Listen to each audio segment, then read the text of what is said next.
¿A dónde está papi?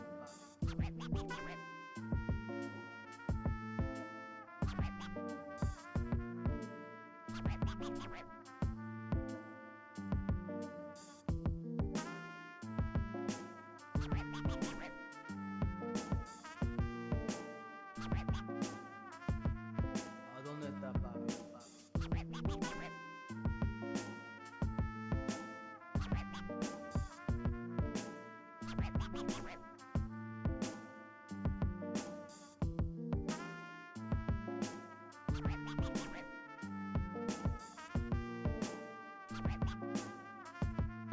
¿A dónde está papi?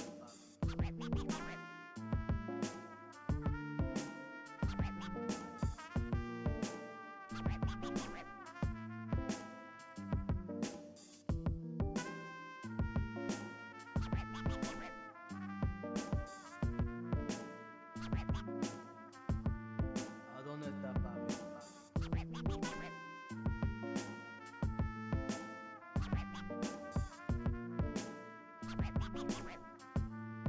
¿A dónde está papi?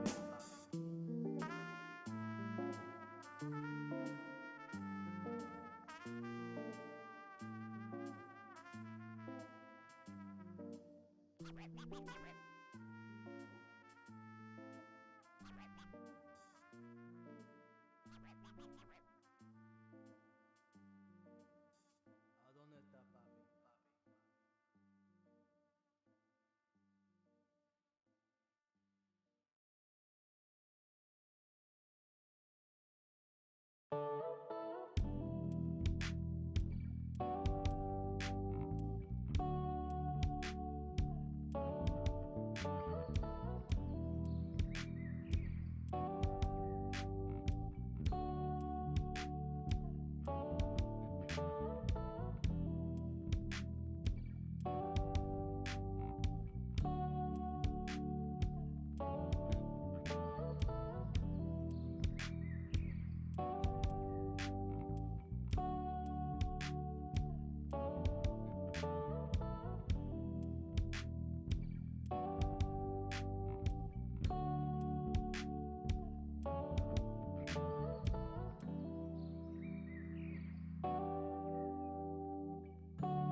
Sorry about that. I muted myself. Welcome, welcome, welcome to the Wednesday stream. I hope everyone's having an awesome Wednesday. Oh man, it looks like some of my things are not operating as they should. Never fails. There we go. Echo Wrestler Dragon, welcome. Joe made a nice speech to the auto workers today. Yeah.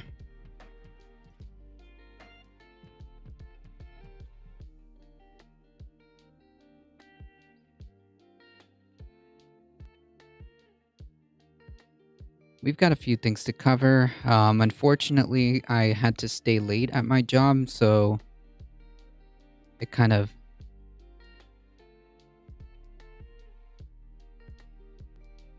threw me off a little bit.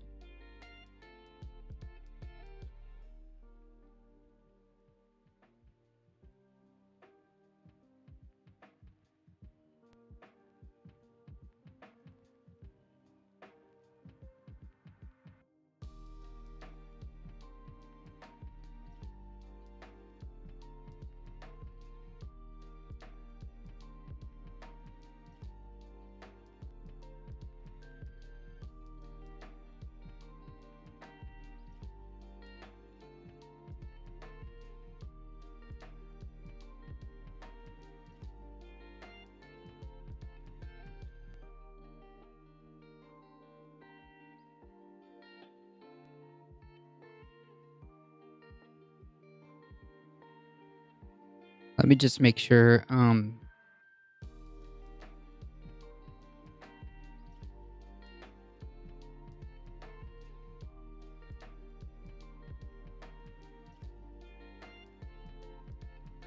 got everything here. Alio, how's it going?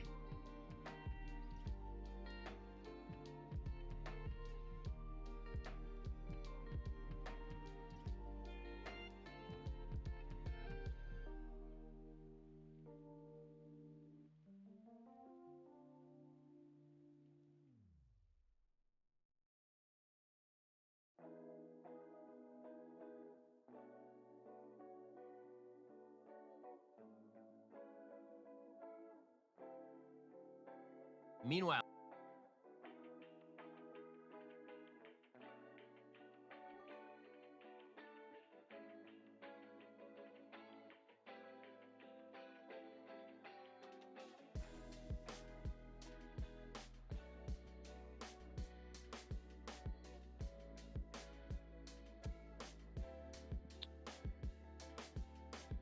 And Lindell's crying over his phone. Yeah, I know. That bar is below sea level. That's funny. Yep, pretty much. Pretty much.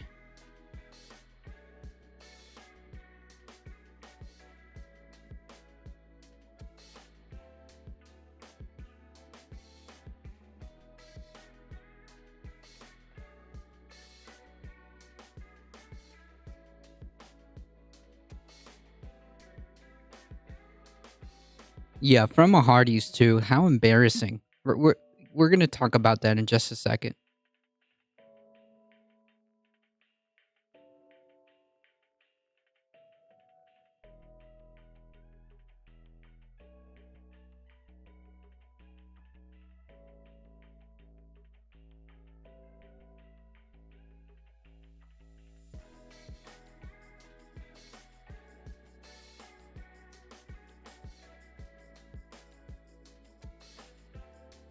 I just got your notification too. All right. Only as of the time of hitting the go live button, 15 minutes late.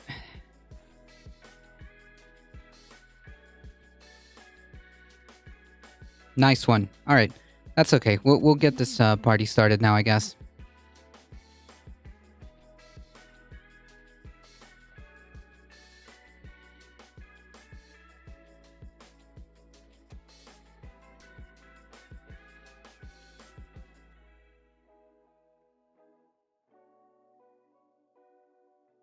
Nice.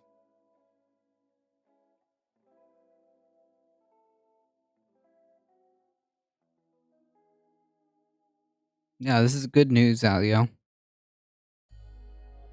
All right, let's get this party started. Yeah.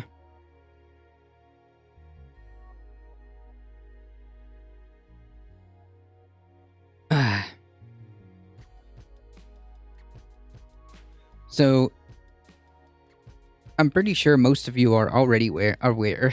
Mike Lindell got served a search warrant, and I believe his phone has been taken, which I suspect that has quite a bit of information there that might be relevant in the future. We'll see.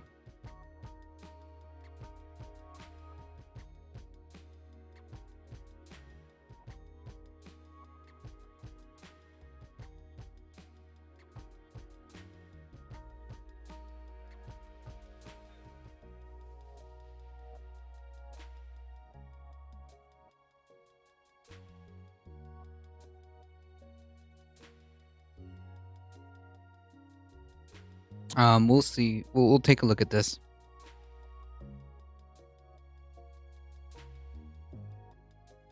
I saw that and found an article too.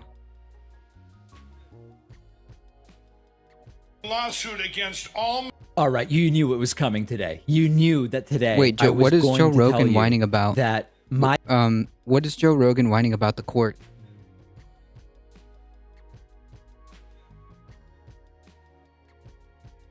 MyPillow CEO and founder Mike Lindell, known to us as Pillow, the guy who wants to sue the machines. We're doing a class action lawsuit against all machines. His phone has been seized by the FBI at a Hardee's drive-thru.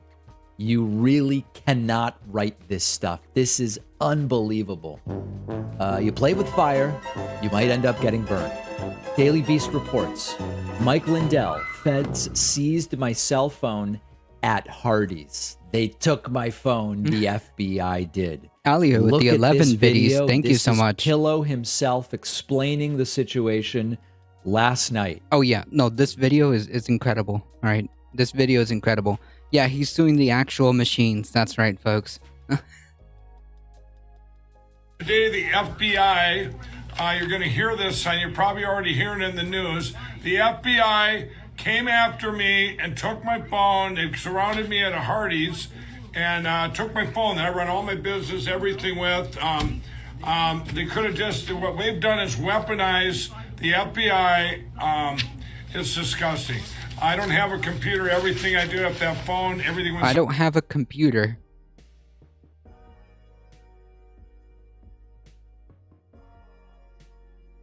I have a question. How's he filming this? And how did he upload this?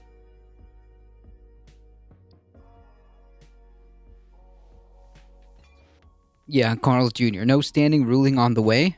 Wait, what? Yeah, exactly. So what is he streaming on? What does that mean, Redmond? Can you send me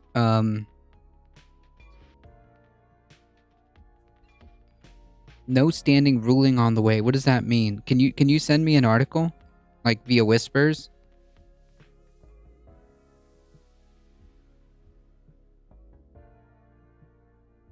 On there and they told me not to tell anybody. Here's an order don't tell anybody. Okay, I won't. Well, I am. So Yep. He's just making it his mission to dig his own grave. This is incredible.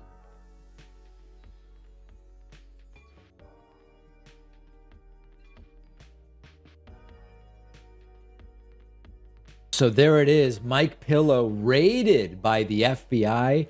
Here he is on the Lindell Report, which is hosted by someone else, explaining exactly what happened. And again, you cannot write this stuff. And Pillow's ability to destroy his own reputation, his own financial future over nonsense is really incredible. and we go through a Hardee's drive-through. We pull around Oh, the okay. back. I see what you're saying. Oh, yeah. Okay. If Lindell tries to sue Dominion, the judge will rule that Lindell has no standing to sue because he, Lindell, did not suffer an individual harm. Yeah, okay, that makes sense. Okay, now I know what you're talking about.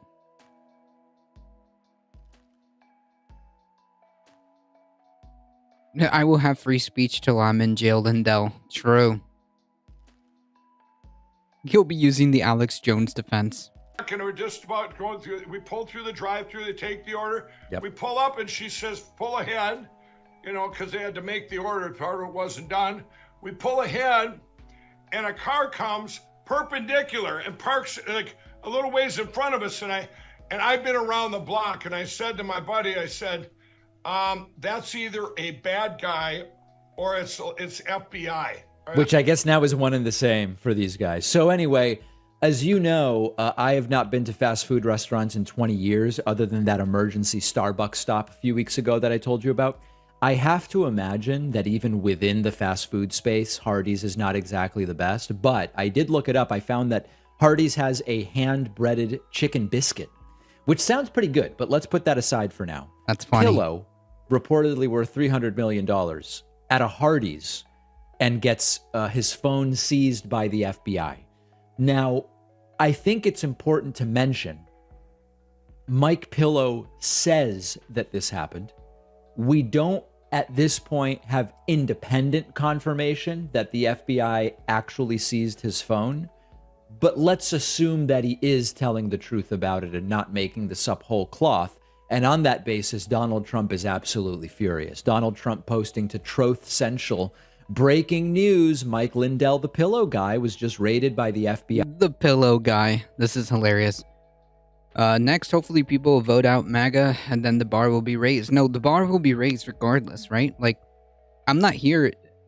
The reason why, like, you criticize Democrats is because you want the bar to be raised. That's what that means, right? Wait, Mike Lindell has a buddy, he has friends. I think he needs an intervention. Yeah, I think he needs, yeah, something to that effect. Oh, yeah, Alex Jones, yeah, he's gonna, go through his other court case, that just started. We are now officially living in a weaponized... We're officially living in a weaponized police state. Look at that.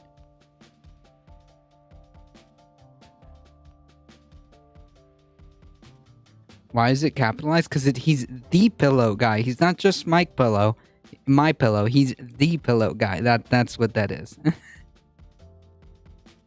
police state, rigged elections and all. Nope.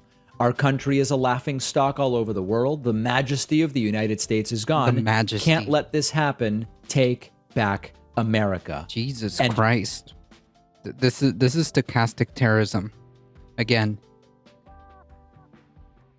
This is stochastic terrorism. 100%. Yeah, that's right. There can be only one pillow guy.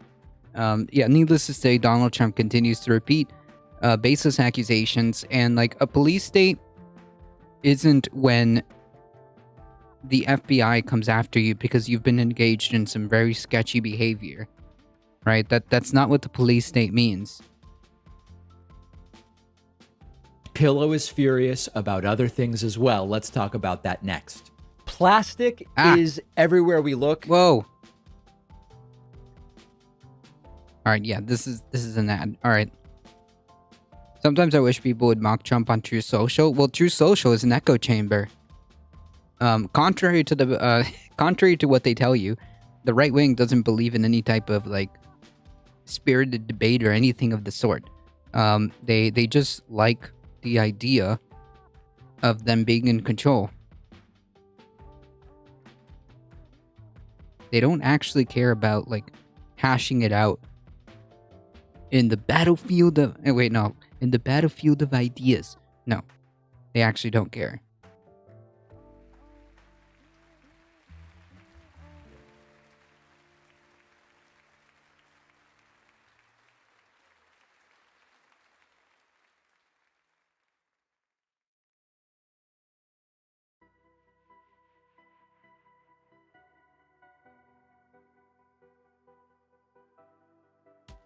All right, let's take a look at this. I hear a film comes out of Trump putting boxes in the airplane and taking him to his golf course. Yeah, I don't know about that, but... Well, Android people still can't get Truth Social because it goes against Google policy, so they won't have it in the Play Store. Oh, I'm an Android person. I was not aware of that. Honestly, like, after, like, I heard how many times Gab was being hacked, I decided, or how many, like, leaks happened, I decided that I'm just gonna hang away from that, even if I wanted to be like a fly on the wall. And I used to get emails and all this other stuff that I would bring up on stream just to show like how ridiculous it is or how disturbing it is.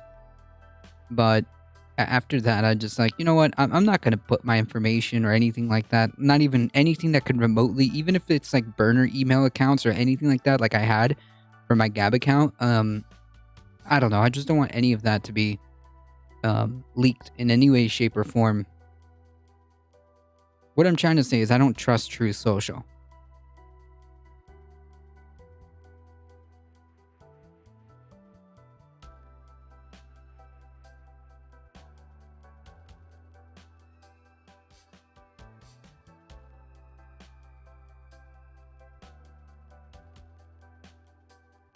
Ah, and here it is.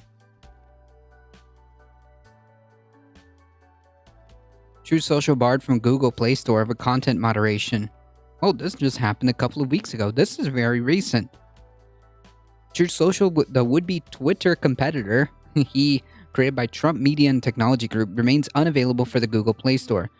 Google said the app lacks effective systems for moderating user-generated content, which violates the store's terms of service.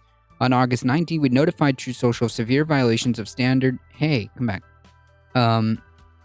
Of standard policies in their current app submission and reiterated that having effective systems for moderating user-generated content is a condition of our terms of service for any app to go live on Google Play. The restriction means that Android users, who make up 44% of smartphone users in the US, can't download the app. That's freaking great. That's actually good. Yeah, Google said the app lacks effective systems of moderating user-generated content, which violates the terms the store's TOS. Correct. And that's why they're not allowed. The restriction means Androids, who make up 44% of the smartphone users, can't download the app. Google will not let the app go live until content issues are addressed. Truth Social has acknowledged Google's concern and said it would work on addressing these issues. Yeah, okay. But if they do, then wouldn't they just be like the same?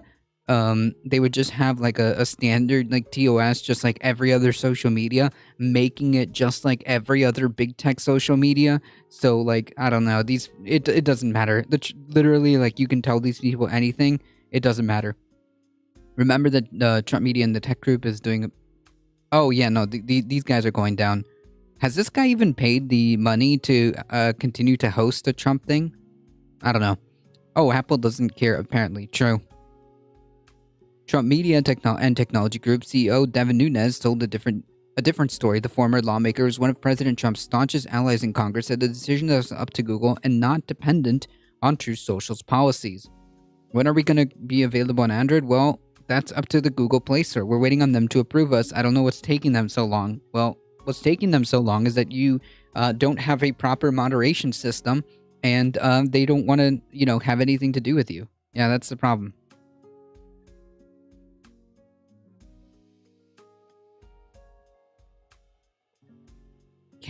Standing up to big tech.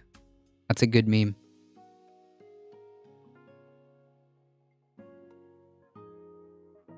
That's a good meme.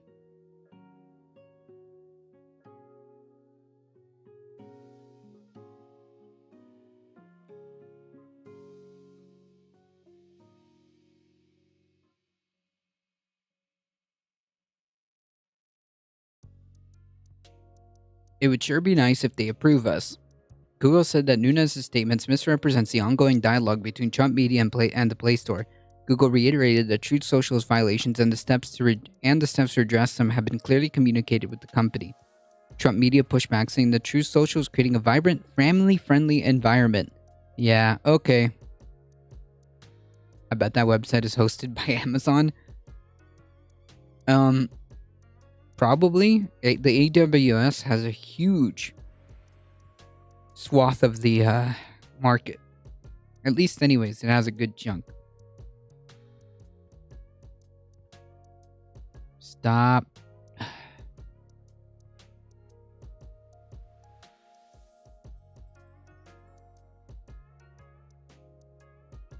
TMTG has no desire to litigate its business matter in the public sphere, but for the record, has promptly responded to all inquiries from Google. The company has said in a press release, "It is our belief that all Americans should have access to True Social, no matter what device they use. We look forward to Google approving True Social at their earliest convenience." Well, if it's violating their TOS, it's not gonna happen, my dude.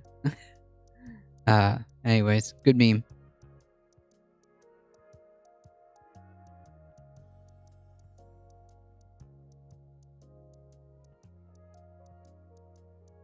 All right.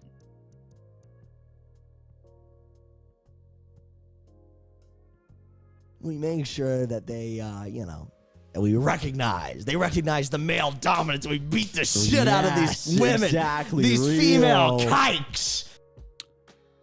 Yeah. This is the kind of stuff that happens. Remember, folks, these are fringe elements of the right. But you know what's funny?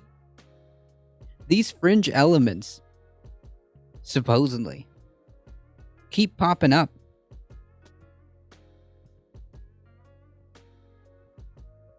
These fringe elements have become so common that can we really just call them fringe elements? And mind you, these are not only white nationalists and clearly Nazis, but they're of the Christo-fascist version too. This is why it's so important to kind of like put all the pieces together. And when you hear like the Republican Party talk about like how Christian nationalism is okay, this is what it leads to. Okay, I know it's difficult to hear, the slurs and whatnot, and it's disturbing, and it should be. It should make you uncomfortable. But this is who they are, folks.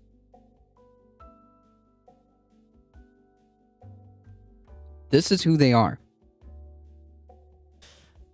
Have I said kike too much on the Jesus show? Is that fucking unoptical at Christ. this point? What's going on? I with mean, that? it's 5 a.m., so I think that you get a pass, right? Nobody gives a fuck at this. Okay, I don't know.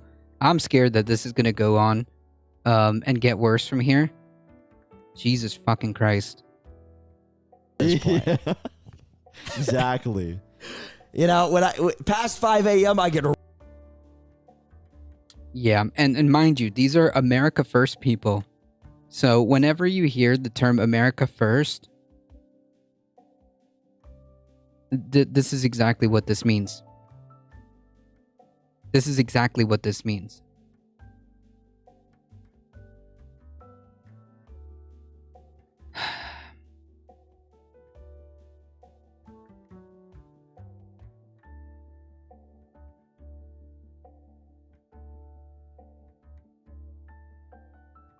This guy, Dalton Clodfelter, Clodfelter,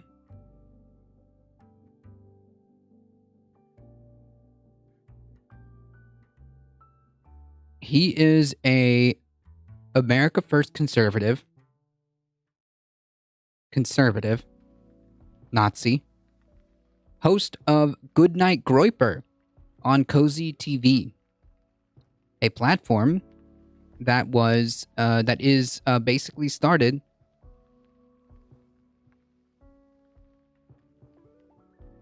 by Nick Fuentes, a Nazi. Yeah. In case we need like some type of little bit of background here. Okay? Let's take a little bit of a background here.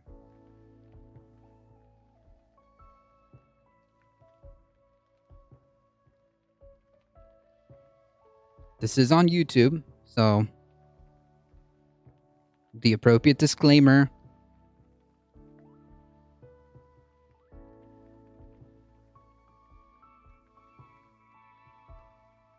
Once we maintain power, once we take our country back, we will have federal agents kicking down the doors of every treasonous Democrat, every treasonous globalist, every He means the Jews. homosexual couple that has molested a child, and they will be arrested and they will be sentenced to prison. I believe in a far-right authoritarian government. No, I am not a fascist. What? No, Listen, I'm not a fascist, okay? I'm not a fascist. I just believe in every single tenet, and I will lay you out the exact core tenets of fascism. But I'm not a fascist, okay? Okay, buddy. Sure. I am not a white supremacist. I'm not a white supremacist. I just continue to espouse the exact same rhetoric that white supremacists espouse, but I'm not one of them. Sure. No, I am not a Nazi. No, but I continue to spread the exact same rhetoric. We just caught this guy going full on, like, using the K slur twice. I'm not a Nazi, but I just happen to I just play one on TV. And by TV I mean on a streaming platform that is hosted by a Nazi. That was built by a Nazi. But again, I'm not a Nazi, okay? I just continuously perpetuate the rhetoric. I talk like them. I act like them. I'm on the platform that was founded by them. Yeah, I'm gonna press X out. These people are absolute cowards. Why don't just own it, dude? Own it.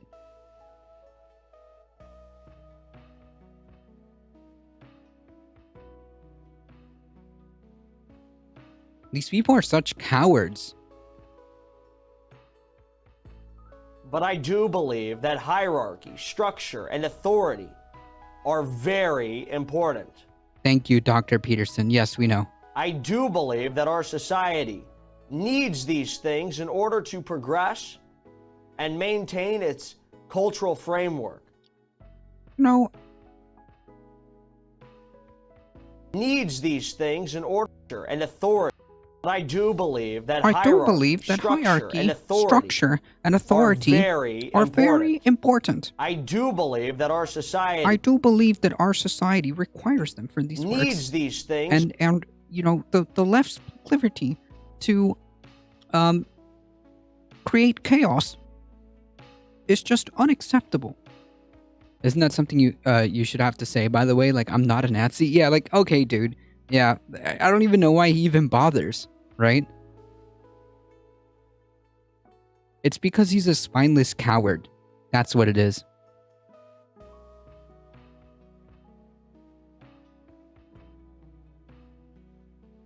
In order to progress and maintain its cultural framework. In order to progress and maintain its cultural... Is this not, like, word for word something that, like, Jordan Peterson would say? Holy yikes, that's kind of scary. That's kind of scary. The fact that you can just, like, imagine Jordan Peterson saying these things. Yeah, that should ring a little bit of alarm bells in there somewhere. Hey, Unicorn Dragon, how's it going? Nurses on strike. Yes, the Maryland? Was it Maryland? Rail workers are going on strike. Is that going through? UAW on strike. Factory workers are striking. Jesus. Is this the cusp of, like, the closest thing to a semi-general strike? I mean, like, the rail workers going on strike is huge, by the way. If the railroad workers go on strike, that's going to cause massive pain. That's huge in and of itself. That is huge.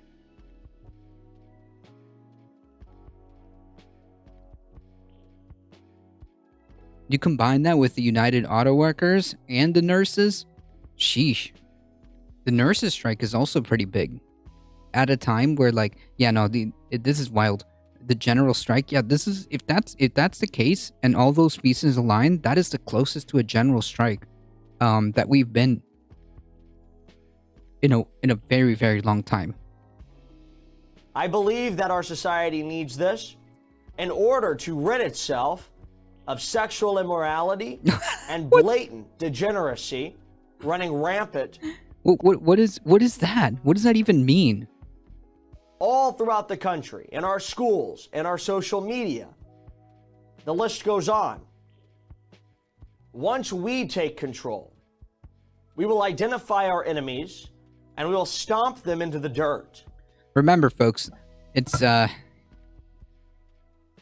radical left who are the authoritarian. It's the radical left who are the authoritarians. They're the real fascists, right?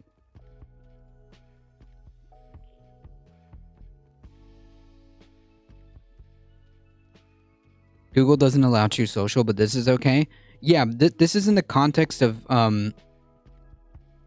being shown for like the purpose of exposing the extreme right. This isn't like his channel, just to be clear. Yeah, if you want, this is to Right Wing Watch. It's a news, like progressive news media network. Their like sole job is to basically put out the most wildest clips of like the extreme right to expose them. That's the point.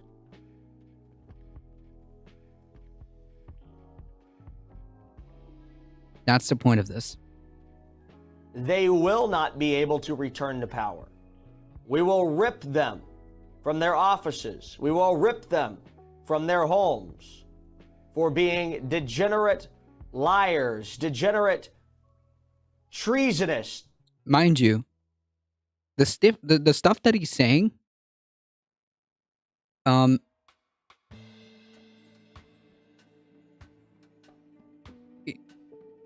believe him. Believe him. Because, as I've said this over and over again,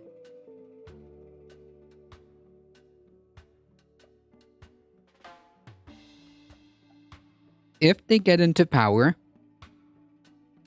they can and they will implement a theocratic authoritarian state. He's laying it out for you. Do not underestimate these people. This isn't a fringe element. This is the conservative movement. This is the Republican Party. And make no mistake, what he's saying, these people will absolutely implement this. These people will have no, without a blink of an eye, these people will enact this kind of stuff.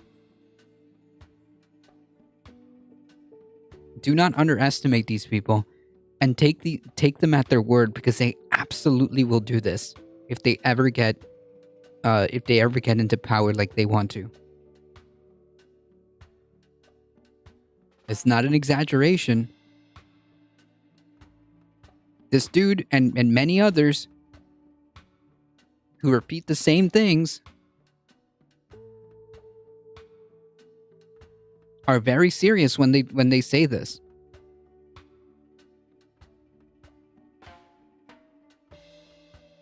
So now you can't surprise Pikachu face when the camps start,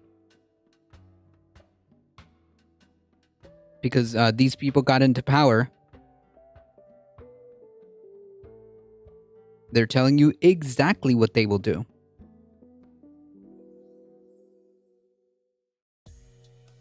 They're telling you exactly what they will do. Yeah, the radical left takes away your freedoms by giving you checks notes more freedoms. It is indeed Wednesday.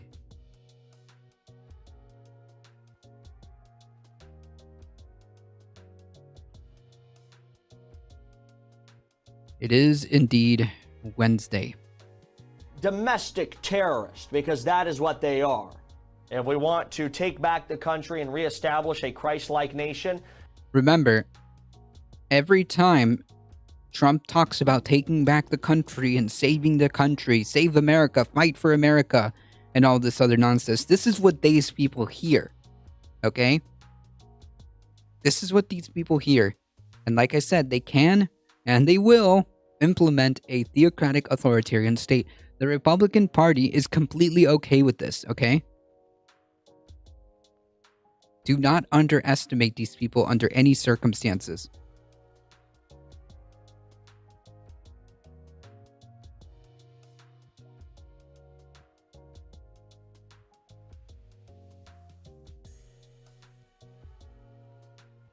That's correct. But truth doesn't matter.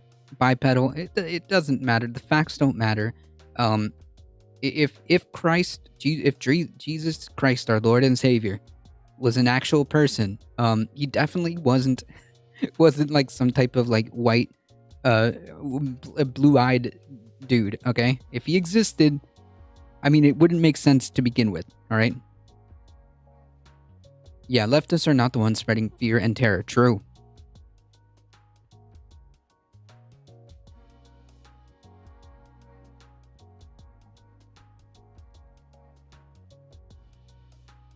A nation where the national religion is Christian, a nation where the national language is English, a nation where pornography is banned, homosexuality is banned, and transgenderism is banned, where you will never see a college that isn't a Christian college. The only college acceptable and that you are able to go to is a Christian school, because every school in these United States should teach that of Christian values. Every school should teach the 10 Commandments in elementary school. Every school should promote what it means to be a Christian to the youth of America. It cannot be any other way. There should be no secular teaching in the schools. Yeah, imagine being triggered by healthcare and books. Yeah, anyways, not a Nazi, remember? Not a Nazi.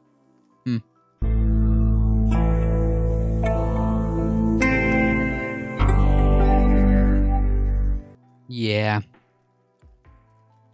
This should be ringing all kinds of alarm bells, okay? So, this is the same dude, by the way, who just dropped 2 case slurs back to back. Not a Nazi, by the way.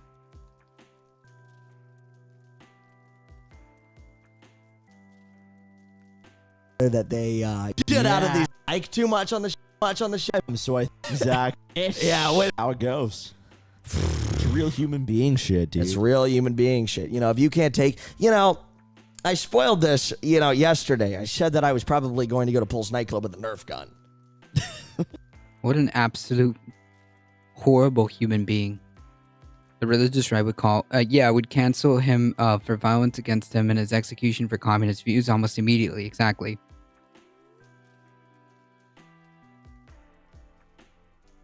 No, do not underestimate these people, Info Crusader. Do not underestimate these religious fundamentalists. Reality doesn't matter to these people. Do not underestimate them. So he's making a joke about bringing a Nerf gun to the Pulse nightclub, which was at the center of one of the most horrible mass shootings. And of course, Pulse nightclub, I believe, is a gay club. So of course, this guy is just fetishizing this idea. And as a joke, his idea of a joke is to bring a Nerf gun there. Truly disgusting. Truly disgusting.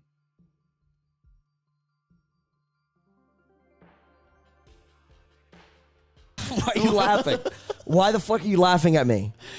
Because it's a great idea, I think. You think it's a great? It's See, that's what it's a I totally think it's fantastic hilarious. idea. Now, I'm not going to do anything to anybody. I'm just going to go there. I'm going to hang out. Yeah, just go in there, hang out. It's I mean, I don't really see an issue with that. Yeah, Jesus Christ. Anyways, I think that, like, even for me, that's enough. Even for me, that's enough. Between like the slurs and whatnot, and like this fetishizing of, like, as a joke, bringing a freaking gun, a Nerf gun to Pulse, the place of a huge mass shooting where I think like 50 people got shot. Jesus Christ, dude. Holy yikes. Yeah, Jesus was Jewish and Moses, and so was Moses. The 10 Commandments is in the Old Testament. Yeah. Anyways, this right here is America First, by the way. When you hear America First, this is what you need to be thinking about. This is the kind of people, okay? I'm so glad we skipped around I hope they censored, like, geez.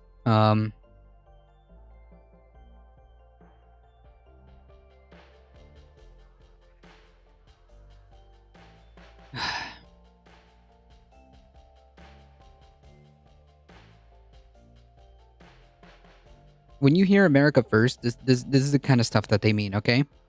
And like this dude said, if they ever get into power, that's what they'll do, okay? It's not a joke. Do not underestimate these people. Take them very seriously at their word. This is not a fringe element.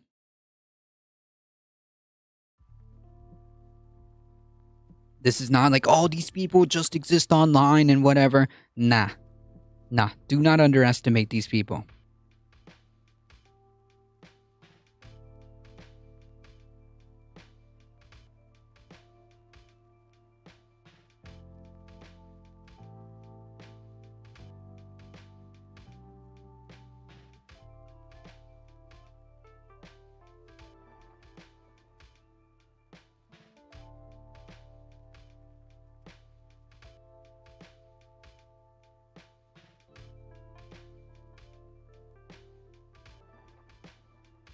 Unbelievable. If this doesn't shake you, if this doesn't make you a little bit uncomfortable, I don't know what will. Between this guy's like 2-minute monologue about how he's gonna basically take out any political opponent, and how like he basically essentially what he's describing is using the power of the state to round up anybody he thinks is degenerate, which again, this is like Nazi rhetoric, which includes LGBT people, which includes left-wing people, and anybody that they don't like. Anybody that doesn't look like them. He wants to use the power of the state to round them up and fast-track them into treason trials or whatever and get them out of society. Like I said, you can't surprise Pikachu face. Like, if these people ever get into power, you can't surprise Pikachu face when the camps start showing up. I wonder how the average working class Republican, the class conflict inherent in their movement, a party led by bureaucrats and capitalists, cannot be a party of the people. Yeah, but like, that's the thing about fascism, right? You can hold two simultaneous conflicting things. Like, that's the whole point, right? You can hold so many contradictory ideas and be completely fine with that. There's no logic to it. It's part of the whole, it's part of the thing. Like, you can, this is like Trump saying like he's he's like fighting for like the average American while like obviously being an oligarch. And the people just like clap. You can hold, like, that's the thing with fascism. You can hold two completely contradictory ideas simultaneously and be completely okay with this. Literally 1984. Like, I'm not even memeing, but I'm doing the meme.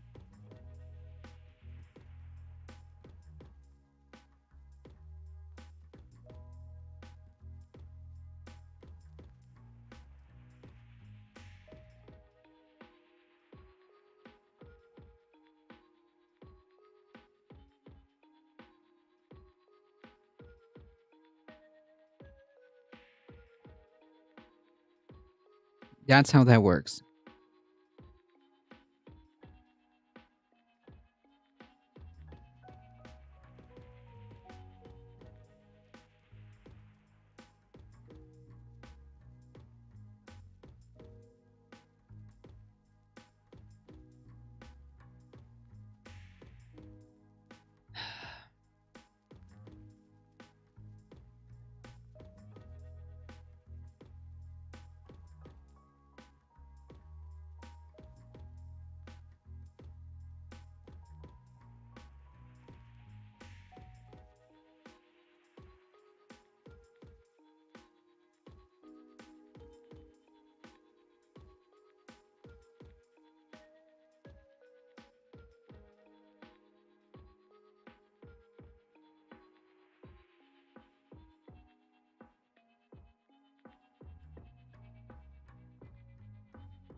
Let's take a look at this.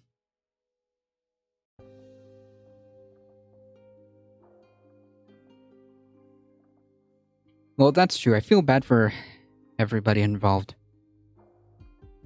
If the right wing ends up like with the ability of having power in all three branches, man, that's gonna be some dark. We're gonna see some dark shit. Charlie Kirk, prominent conservative activist. I'm 100% pro-life with no exceptions except the life of the mother. Of course, because he doesn't believe, women are people. But why on earth are we introducing federal abortion bills with no chance of passing a bill that will only serve to excite the Democratic base 54 days before the midterm? If you want to stop a red wave, this is how you do it. This is in reference to Lindsey Graham introducing a federal abortion ban bill. We talked about this yesterday, and this is what they want. No matter what they tell you, this is what they want. This is the end game.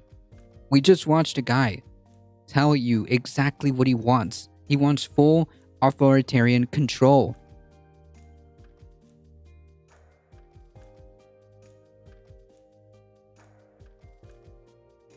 That's how this all works. Another of Orwell's creation, yes, Newspeak, that's right.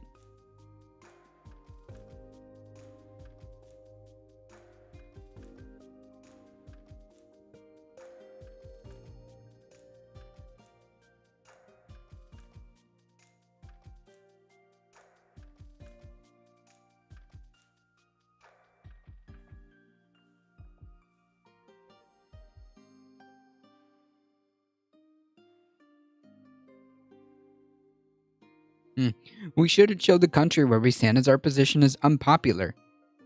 Yeah, no shit. When you're terrified that voters might actually discover the policies that you intend to enact, that's what I'm saying. Like, do not underestimate these people. They can and they will implement a theocratic authoritarian state. That's the goal here. That's the goal. Trump and the GOP, the right-wing machine, or will believe that without a word or words to express an idea, the idea itself was impossible to conceive and retain. Thus, Newspeak eliminated the word bad. Yeah. Yeah. I do think that the Republican Party is essentially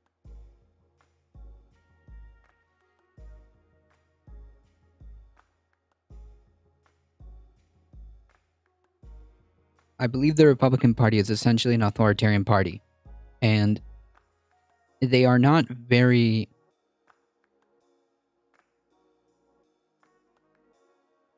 what I'm trying to say is they're not exactly trying to hide it anymore. We see glimpses into what they will do if they ever achieve power, like real power. And it should scare the bejesus out of everybody. There seems to be this surge of right-wing across all Europe too. Yeah, not surprised.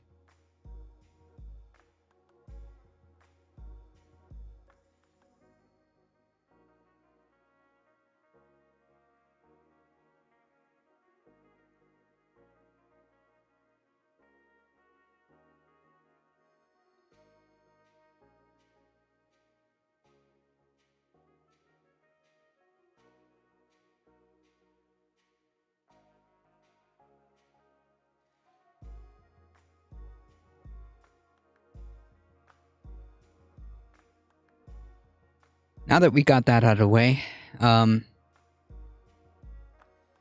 Republican Newspeak against Joyce against COVID and Trump monthly rallies. The rallies that haven't stopped.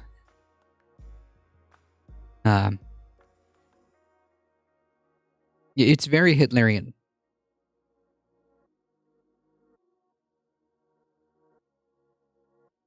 A Republican election commission in an upstate New York County is accused of illegally using personal identifying information of voters to apply for absentee ballots that are alleged to have been used in the 2021 elections. Jason Schofield, the Republican Board of Election Commissioner of Rensselaer County, was arraigned on Tuesday on an indictment charging him with unlawfully using the names and dates of birth of voters to fraudulently apply for absentee ballots for 2021 elections in his county, prosecutors say in a news release. Schofield, 42, is allegedly to have illegally used voter information in connection with the absentee ballot applications submitted to the State Board of Elections website. He faces 12 counts of unlawful possession and use of means of identification per the indictment. If found guilty, he could face up to 5 years in prison and a fine of up to $250,000. Danielle Neroni, an attorney for Schofield, said he continues to maintain his innocence. Yeah, okay. According to the indictment, from May through October of 21, Schofield applied for absentee ballots in the names of people who had either no interest in voting, did not request ballots or his assistance, and did not know he was using their personal information.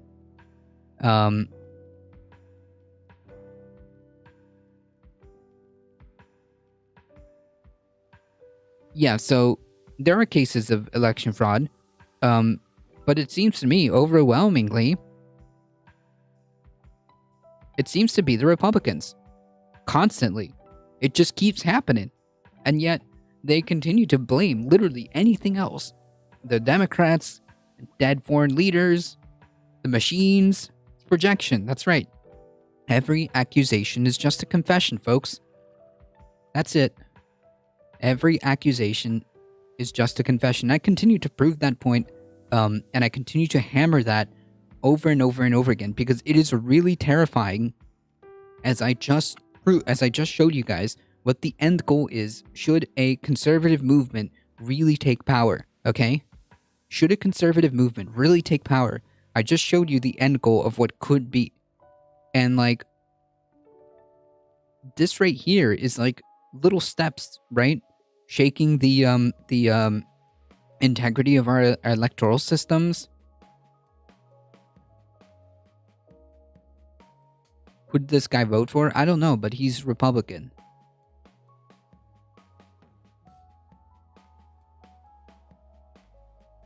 In a few instances, he personally brought the ballots to at least 4 individuals and instructed them to sign the envelopes without asking the individuals to complete the ballot themselves.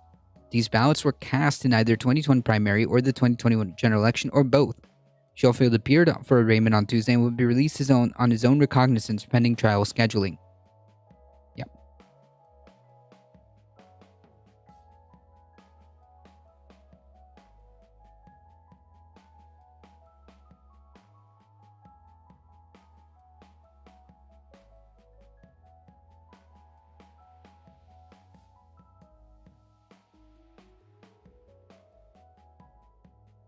These people are incredibly dangerous. True, that's fascist also. The false election and though with the machine nonsense, it's fashion. Yeah, it's one of the final points, right, of the tenets of fascism is fraudulent elections, right? I mean, literally, these people check off so many of these boxes. It is not an exaggeration to call these people fascistic. It is not an exaggeration to call these people authoritarian. It is not an exaggeration to call these people exactly what they are. They are authoritarian theocrats that can and will implement a theocratic state, a theocratic authoritarian state. They're essentially theo-fascists.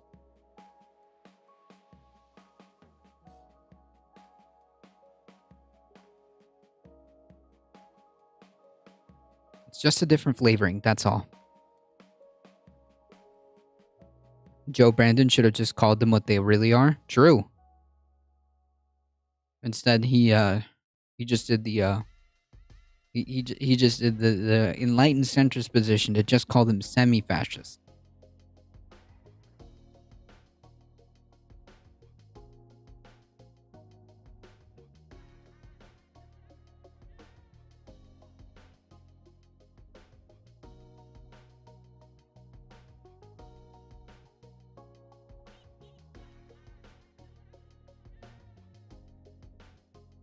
Okay, this is going to require a couple of different things, so let me just do this one first.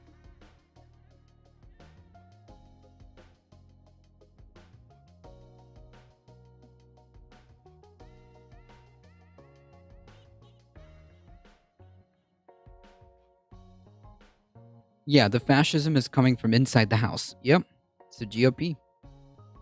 It's right here. It's already here. They're not coming from abroad. It's already here, folks.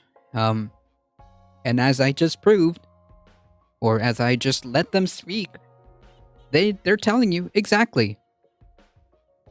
They're telling you exactly what they will do.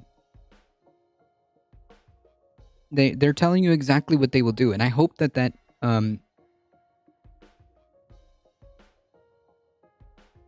I hope that disturbs some people. As a reminder of what these people can do, can and will do.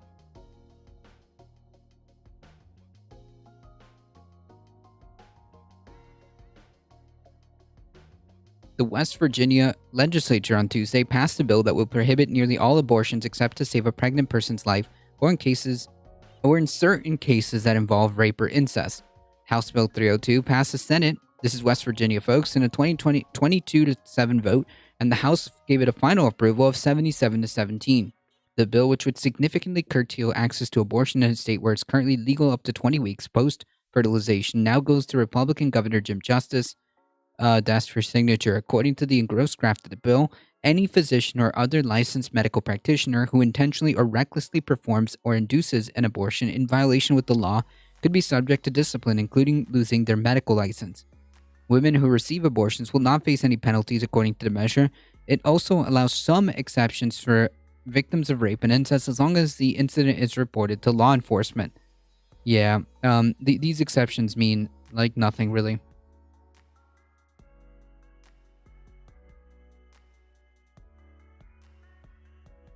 QAnon thinks the Queen was murdered. That's a good meme.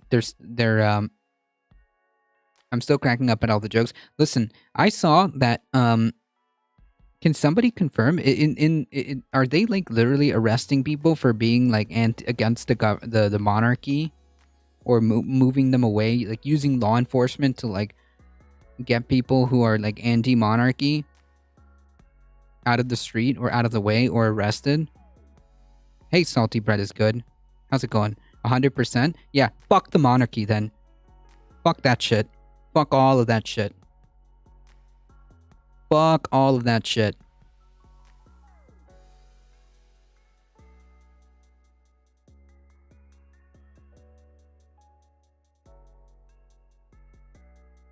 I think they arrested anti-monarchy protesters. Fuck them. Fuck the monarchy. More like as long as law enforcement takes you seriously and starts an investigation. Correct. So for all intents and purposes, that exception really doesn't exist, right? And like furthermore, man, are you really so intent on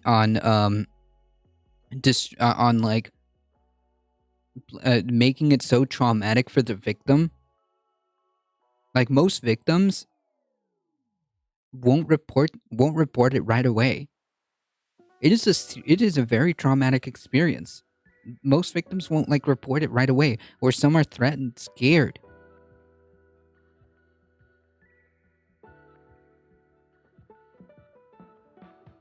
It's being called Not My King. Yeah, like I'm sorry, but if there's like actual police removing protesters, removing anti-monarchy protesters, honestly, like that shit pisses me off.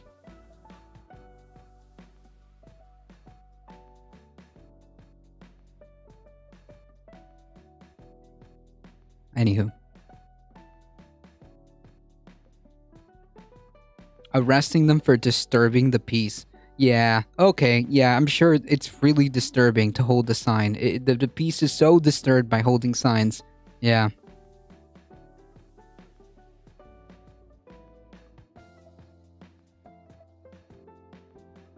Alia with another 11 biddies. Thank you so much.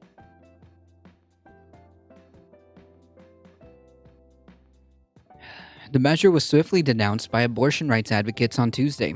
After weeks of discussion behind closed doors, the West Virginia legislature has voted to ban abortion. It's impossible to overstate what a dark day this is for liberty and for the state, the ACLU of West Virginia said in a tweet. Elisa Clements, the director of public affairs for Planned Parenthood South Atlantic, said in a statement that there's nothing more extreme than a law that strips people the freedom to govern their own bodies, and our state lawmakers have shamefully forced this despicable bill down our throats behind closed doors in a matter of hours. Right, because that's the only way this works, right? I used to believe in the monarchy over there. It was just ceremonial, but after all this, I think they still have to yield some sort of state power. Yeah, they do. It's not like a lot, but they do. And again, the fact that like whether it's like a decree from the monarchy or not, the fact that they're removing like people holding up anti-monarchy signs, like dude, nah, fuck that. It's 2022, dude. Why is that still a thing? Why is a monarchy still a thing? Jesus freaking Christ. Anywho, since July, abortion has been legal up to 20 weeks in West Virginia after a state court judge indicated that she had decided to block a state abortion ban dating to the 1800s. This is literally they want to go back to the 1800s type deal.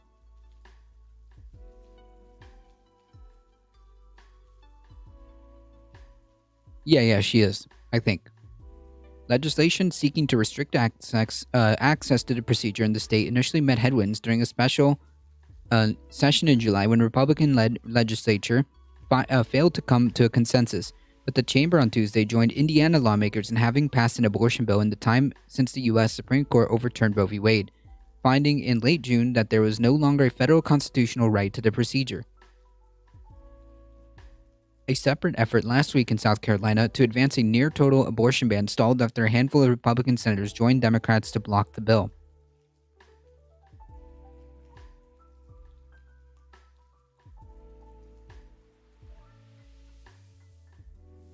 This is ridiculous.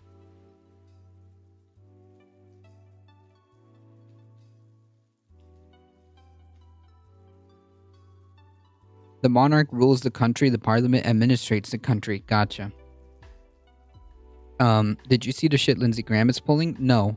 What do you mean? What do you mean by that? Yes, that's right, the simulacra. They're all part of the Commonwealth, so I assume that all of the currency has the head of state on it, right? And she would be the head of state.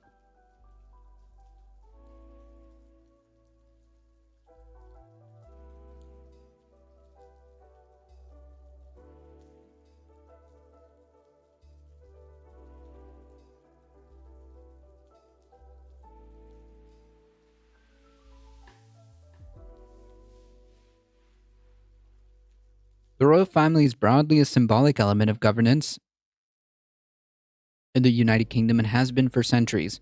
Yeah, I know that they have certain powers, but not like they don't have like broad powers. They're like a head of state.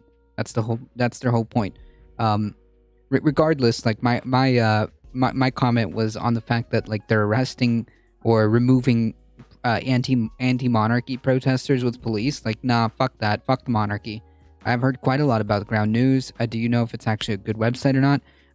Ground News, I think it's just like a way you can just get a whole bunch of different news in one place. I don't know if it's good or bad. You can just use it as a way of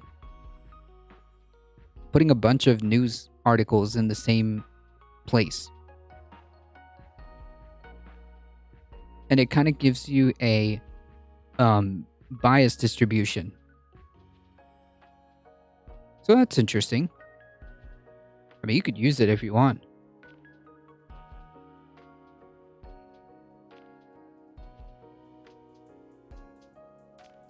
Oh yeah, the proposal of a national abortion ban. Yeah. We talked about it yesterday, which like I said, that's the end game. They can and they will do it. That's the end game. They never actually cared about leaving it up to the states or whatever. That's not what they really wanted. They will not stop at that, and they've kind of proven that point, right? Lindsey Graham just kind of played his hand a little bit early, but that's the name of the game. That's the name of the game. Wait, a national abortion ban in the US? Yeah, Lindsey Graham had a proposal to do a federal ban on abortions. Which was the end game. Like, We talked about this when the whole like Supreme Court thing was going on. Like, yeah, they're not going to stop. That's the end game. They're not going to stop. They want the Supreme Court to get Roe v. Wade out of the way, to then continue to dismantle little by little whatever rights they can. That's the whole point, and that proves it. That proves it, that they won't stop at just this. It looks like it's going to hurt them. I hope so. I mean, I hope, like, really what needs to happen is they just need to get yeeted out of power. The Republican Party essentially is just incompatible with democratic systems, with the democratic system. So, like, they just need to be yeeted out or made so irrelevant that, like, nobody needs to listen to them. That's the point.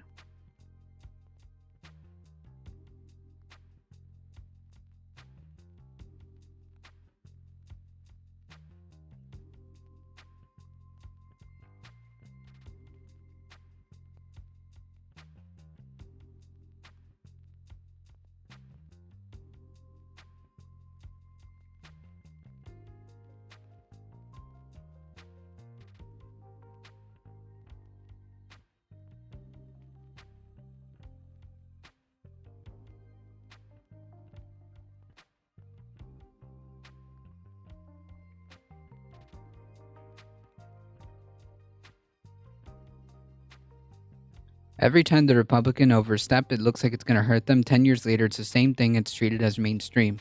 Yep, because they keep pushing it. They keep going and going and going, little by little by little by little. When they realize they overstep too much on the rhetoric, they dialed it a little back, and then the little ratchet just goes clink, clink every time.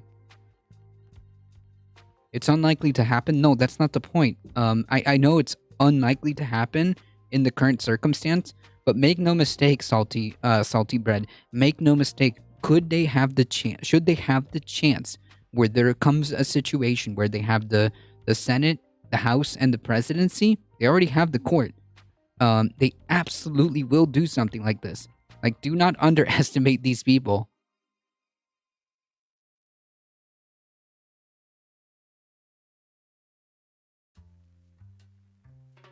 Do not underestimate these people. They can and they will. Oh, it's unlikely that Republicans would disappear? No, I mean just make them completely irrelevant power-wise. That's what I mean. Like, politically just irrelevant. Not that they disappeared. Like, I mean, obviously I would love if the Republican Party just didn't exist right now. But what I mean is that I want them to be politically irrelevant. I want them to not matter.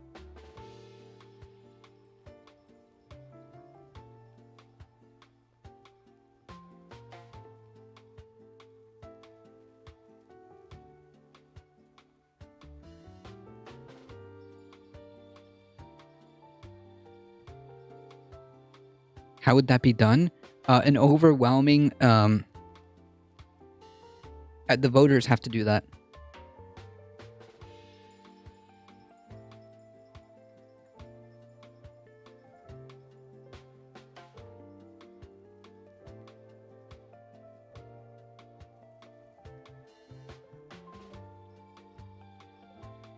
The voters would have to do that.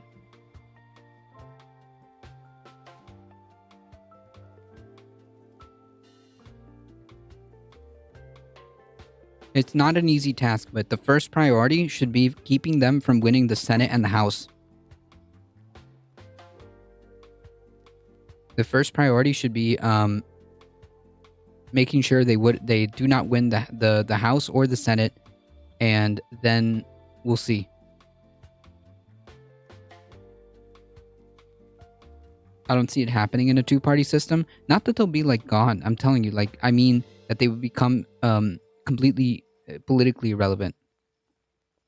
Whether it hurts them politically is mostly irrelevant. They want what they want, and they're willing to use whatever methods, resources, and tactics necessary to get what they want, regardless of any consequences to themselves, the public, and the laws of the country. Yep. Yeah. I mean, that makes sense. I mean, we saw Mitch McConnell completely just carve out exceptions to the filibuster whenever it suited him, right? They don't care. That's the problem. They don't care.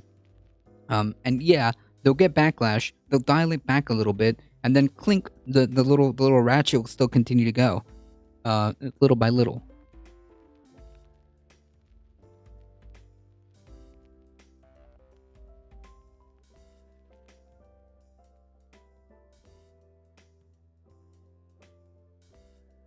It's crazy that we all just keep going along with this two-party stuff. Yeah, I know. It's garbage. Hurting them politically would mean diminishing their power to achieve their goals. Yes, that's what I want. Yes.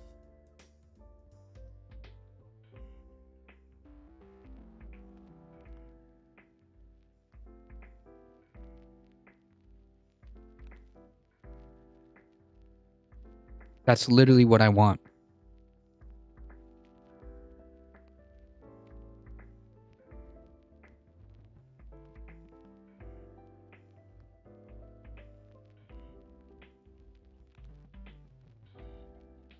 Give me 1 second, folks.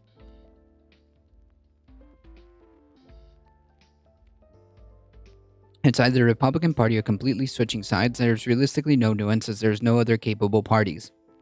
I understand that.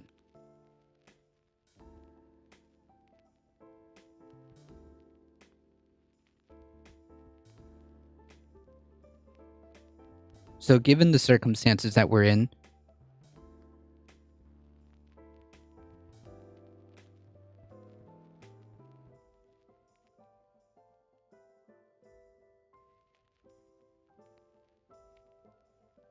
given the circumstances we're in, I'm not about to waste a tool that gives me a means, albeit a small tool, but a tool nonetheless, that gives me a means to hurt them politically and diminish their power to achieve their goals, as the Simulacra posted. That's what I want. That's it.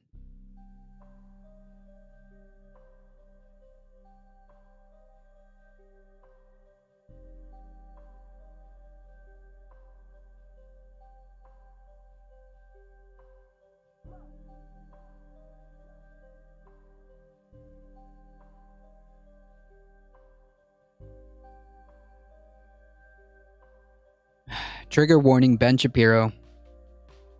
Don't say I didn't warn you. I was thinking about that press. Jesus Christ.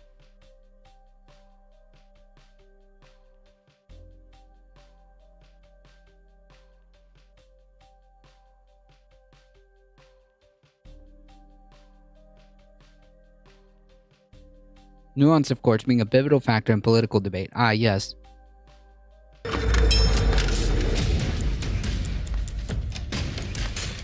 I'm sorry, folks. Listen, if I had to endure this crap, so do you, okay? if I have to endure this, we all do, okay? This is for the collective suffering, okay? Folks, Joe Biden actually performed the most expensive executive action in the history of the United States. He basically said that he was going to single-handedly relieve $500 billion in student loan debt. He's doing this because he wishes to re-enshrine an extraordinarily corrupt higher education system in the United States. We're going to talk in 1 second about how the student loan system works, why it is spurring higher cost, why so many people are trying to encourage people who don't need to go to college to go to college. This video is sponsored by our friends over at Pure Talk. Okay, so let's talk about college enrollment. So here's a chart of college enrollment in the United States. Okay, we'll start in 1950. Okay, and we're going to do men and we're going to do women. Men are going to be the strong line and women are going to be the dotted line. I know it sounds sexist and everything. Okay, so in 1950, nice, men thank you, have Ben. 7.3% of American men, right here, say 7.3%, okay? Jesus Christ, he talks so fast. And about 5.2% of I American literally women cannot listen to Ben Shapiro. He talks too fast. True. had gone to college in 1950. Okay, so a very small minority of Americans had gone to college in 1950. Most jobs. Okay, hold on. Listen, Ben, I really don't care. Can you get to the part? Yeah, that it. I find him rather irritating because he is. The title of this video is why loan forgiveness is theft. Okay, I don't care about any of this stuff. I need to know why loan forgiveness is theft. Okay. Acquire a college degree in 1980. Fast forward about 30 years. Oh my God. And now the number of American men who have gone to college is 21%, right? So it has about tripled.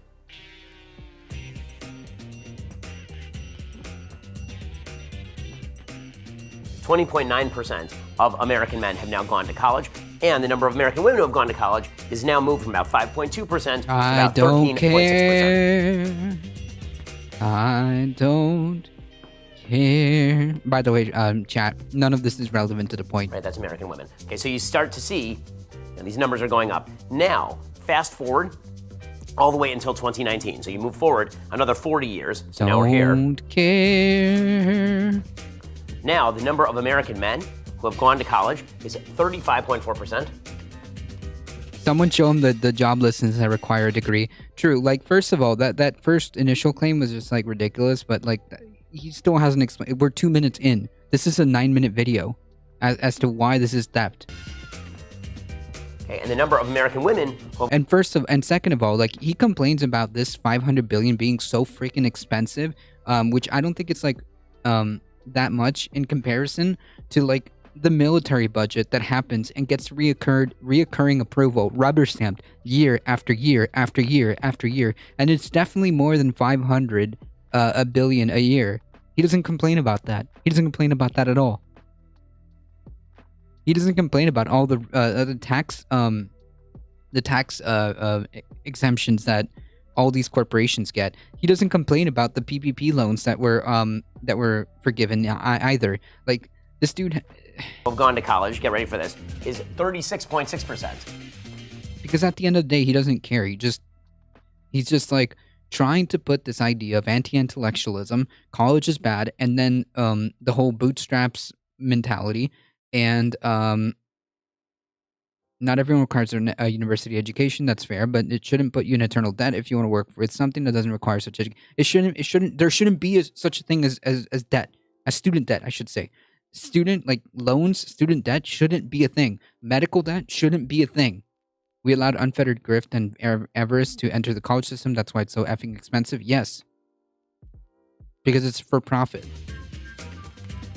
Exactly correct, Maple Leaf Dragon. Okay, obviously not drawn to scale. The basic idea here is that the number of people going to college has been radically increasing. This relies on the simple fact that Americans on average earn more with a college degree than they do without a degree. So what this means is tremendous inflation in the credential market. Again, the reason you go to college is because you want a better job, right? This is true for everyone. And the reason you need a college degree to go do a better job is because everyone is going to college. So you get this vicious spiral. Yes. Have you seen the job postings, Ben? And regardless, college is good. Getting a college education is good and should be kind of standard. Why is that such a bad thing anyways? I'm still waiting for him to prove to us why this is theft. Right? It used to be that you could be a dental lab technician or a medical equipment operator a few years ago without a college degree. That is not true anymore. Now you have to outcompete everybody else who has graduated from college for the same job. And this means colleges now have an interest in churning out as many degrees as possible because the employer demand for college graduates continues to increase. So what does this mean in terms of college cost? It means that as you have, like any supply-demand curve, right? If you have an increase... But this wouldn't even be a thing if college was just a universal kind of social safety net. Jesus freaking Christ. Like, this whole $500 billion bailout wouldn't even be a thing. It wouldn't even be a thing. It would have never existed.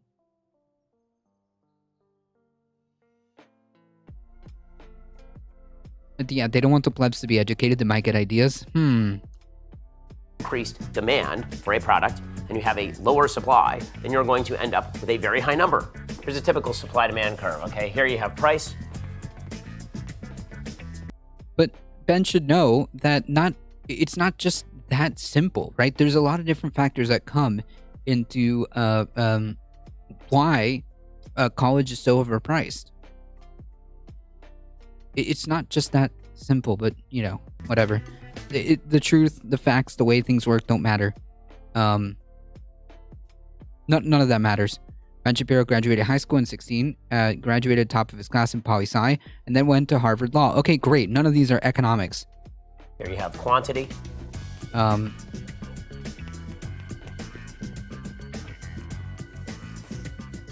as such, like, he's ridiculous. Yes, I was gonna go that angle. And as such, like, why would he be so, like, ass mad? To which your response makes perfect sense. He's ridiculously privileged. Okay, so here you have the supply curve. Here you have the demand curve. right? As the supply goes up, the demand decreases. As the supply is down here, you have very high demand, okay? So what this means in terms of paying for college is that if you have an incredibly high demand for college degrees and less availability of the college degrees because the supply is not keeping pace, what you're gonna end up with is very high price. Well, folks, if you are worried about how Joe Biden is spending your money, well, you should be. Thanks to Biden inflation, you are now paying way more than you should for gasoline, for groceries. No, whoa.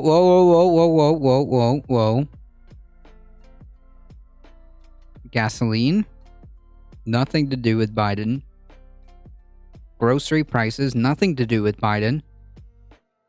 For literally all the things. Polls show 94% of Americans are upset or concerned about the impact of rising prices. 95% believe soaring inflation is very or somewhat serious. As a result, every business is now trying to nickel and dime you. You don't need to do that with your phone bill. I mean, you don't want Verizon, AT&T, T-Mobile charging you too much money. That's silly. Pure Talk will give you talk, text, Oh and plenty my of God, data it's for a just $30 fucking a ad. month. Switching Oi. over $5 a month.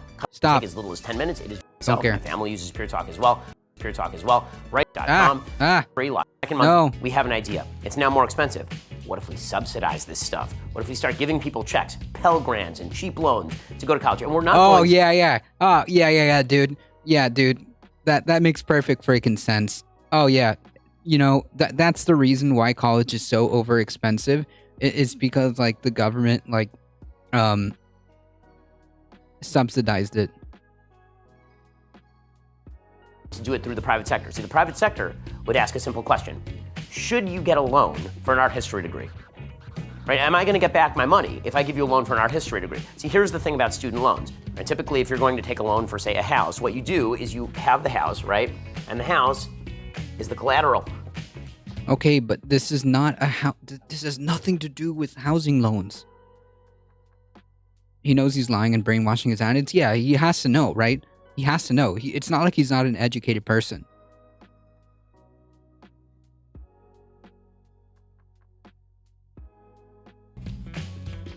Right? And you give the collateral.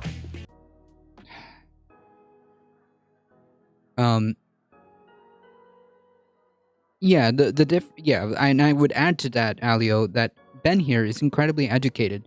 So the fact that he's like taking these, doing this is just indicative that he's just doing it on purpose. It's because higher education went to a business model in the 1990s and to compete, they built all sorts of amenities on campus and charged more and more and more. Yeah. Comparing to housing loans isn't a bad way to show how absurd it is to have 18-year-olds going into that kind of debt. Yeah, but I mean, sheesh, the college loans are incredibly predatory, and like, I don't know. I just considered these two things separate, and I wouldn't necessarily use them as a comparison. But I see what you're saying. To the bank, and the bank is going to give you back the money for the house, right? If you don't pay back the money, the bank takes the house, right? Reverses the whole polarity. What happens with an education degree? What do they seize?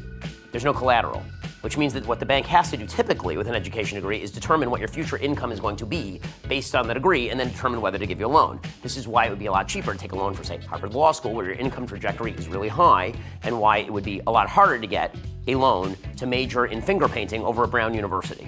Because Okay, well, obviously that's ridiculous. There's no such thing.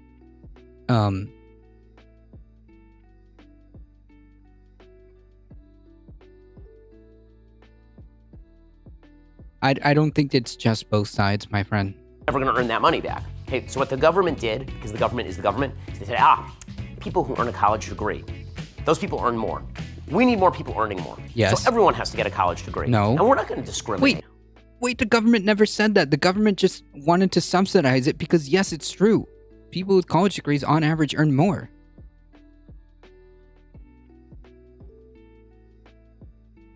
Among majors. We're not going to say that you should get a subsidy to major in medicine and give that a different level of subsidy than, say, a degree in lesbian dance theory. Okay, Instead, but we're just literally, first of all, that's a shout out to like the garbage freaking tweet or quote from Lauren Boebert. That's a shout out to that. And second of all, that's not a real degree. That doesn't exist. He's just like building a straw man. going to subsidize all of it. We're going to say everybody should go to college, pursue your dreams, Yes. live your best life, Yes. and we're going to pay for it. What No, you get subsidized. does that do? That raises the prices, of course. if you already have a high price and then you set a new floor on the prices and you don't restrict the price on the upper end, you're increasing the price. Okay, this is why what you have seen in the United States is a massive increase in the price of college. What you've seen is a massive increase in the Yes, education shouldn't cost so much that the bank gives a crap about your future income. True. If the government was not involved in student loans, raising will kick in on the loan process. True.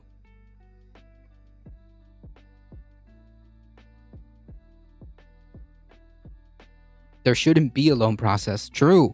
This first of all, this should have never even been like a thing. As I said before, yes, lesbian dance theory, yeah. number of staff on college campuses, but not in STEM, because that's restricted. You actually have to know how to teach STEM in order to actually teach STEM, right? But what you have seen is a massive increase in majors that don't pay.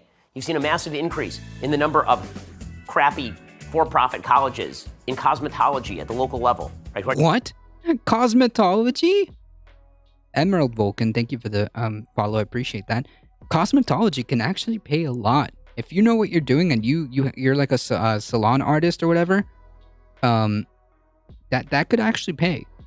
So I don't know what Ben's talking about. I don't even know if that's like college in the same way. I think that's more like a technical thing.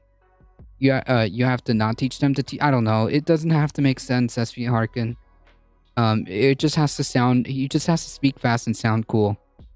Are taking those loans. You've seen an enormous number of increase in administrative staff. And all of this is being generated by the government subsidizing this crap in the first place. There's an October 27 study by Harvard Business School professors Joseph Fuller and Manjari Raymond. It found that degree inflation is undermining competitiveness. It's undermining the middle class because it's forcing people to get college degrees. There's another study that came out. Yeah, but that's like a capitalism problem, dude.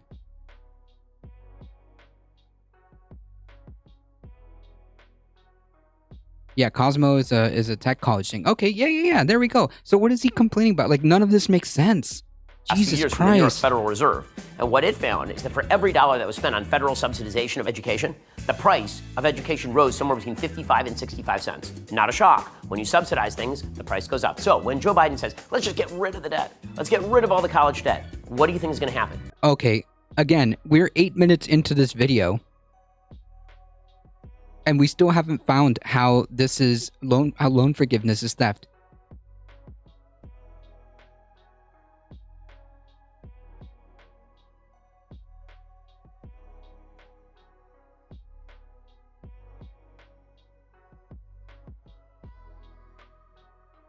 I've tried enough. Thank you for the follow. Appreciate it.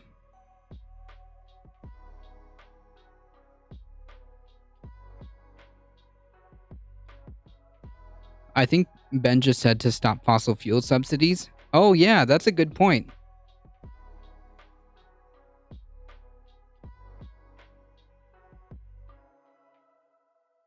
That's a good point.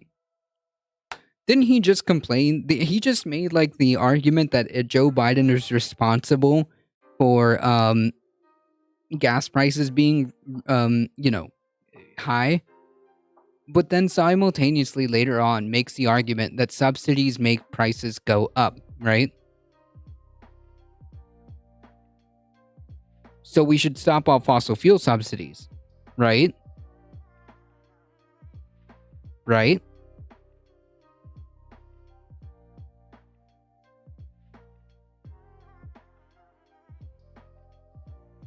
Yeah, he just goes from his mansion to the studio to the restaurant to vacation homes. He's out of touch. True. You think the price is going to go up or is it going to go down? Are you going to be encouraging people to take more useless degrees or fewer useless degrees? Even on average, college degrees do end up being useful.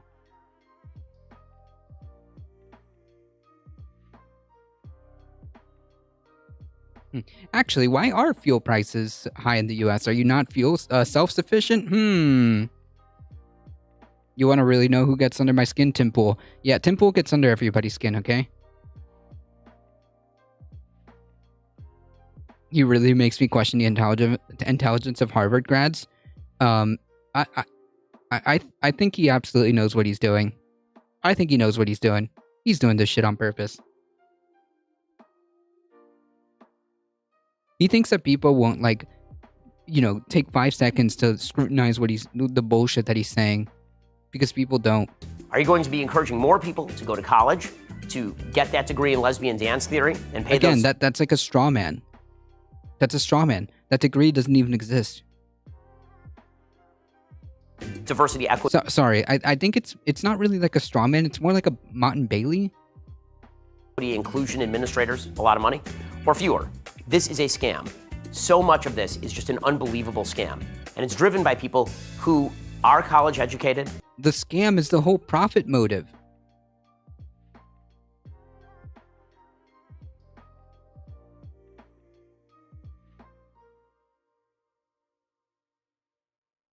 The scam is the profit motive, my dude.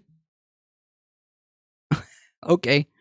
Another Ben who just spews out random collection of intelligent sounding words. No, Temple can't even like do that. He can't even manage that. Who believe that they are the cream of the crop, who believe that somehow you're better off if you force half the population with an incentive structure to go to college and get a useless degree and incur hundreds of thousands of dollars of debt and then make them dependent on government giveaways. You're re-enshrining a deeply corrupt system. You're doing so for political purposes. Joe Biden is doing this because the people who vote for him are college-educated white women, and you're saddling all the people who did pay their debts with everybody else's debt, the people who didn't pay their debts. Plus, you're also bailing out all of the predatory college lenders. And when I say predatory college lenders, I'm not just talking about the cosmetology school in the inner city. I'm also talking about Harvard University that is offering $200,000 degrees in garbage to people who don't need. Okay, yes, I understand that. Yes, the problem is the predatory lending system. Yes, because this whole thing is predicated on profit, dude. That's the problem. Listen, bro, if you want to solve this issue, make college a just kind of universal program. Boom, easy.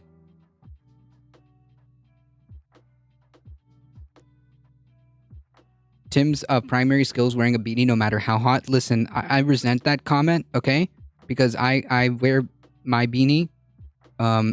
So let's not get things a little twisted over here, okay? Need that degree because they're already smart and can get a job doing something actually productive in American life. All right, so we actually never got an answer to this question. I literally just wasted 9 minutes I'm not going to get back, and I'm less smart for watching this video.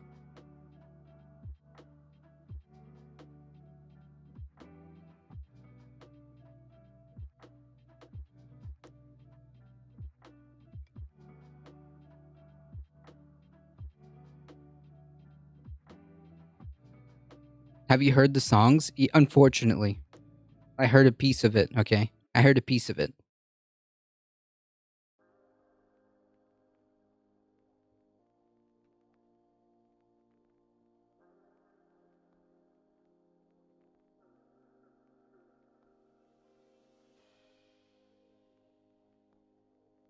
Thank you, Ben. I literally wasted 9 minutes and I didn't learn why this was theft because I wanted to actually fight that idea. Loan forgiveness is literally not theft. The definition of theft, hold on.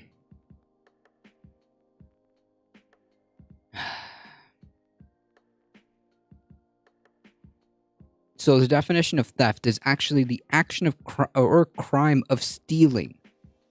Nothing here was stolen. Nothing here was stolen, okay?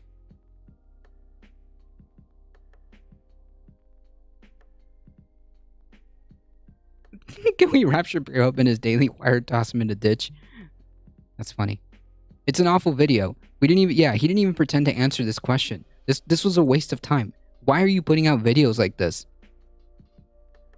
This is a waste of time. Anybody who has like actual like 5 seconds, who has actual critical thinking and takes 5 seconds to like really listen to what you're saying, will immediately look through all the bullshit. It's just a waste of time. Why are you putting out videos like this? 9 minutes. We never got the answer to this. The title is Why Loan Forgiveness is Theft. That's literally not theft. Loan forgiveness is loan forgiveness. Theft is theft. These are two different things.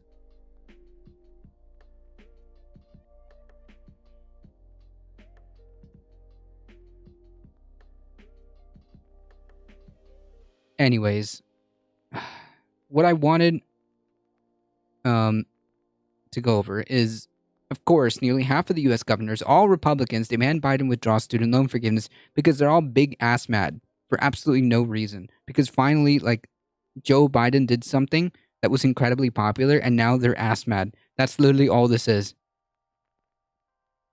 He did parkour to avoid answering the question. True. What a dishonest hack.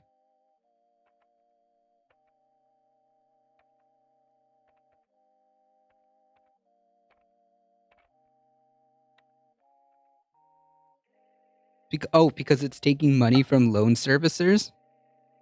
Is it? I mean, he didn't even bother to make that argument. We never knew. We didn't find out. We never knew. We never got to find out. Biden should have rallies calling them out.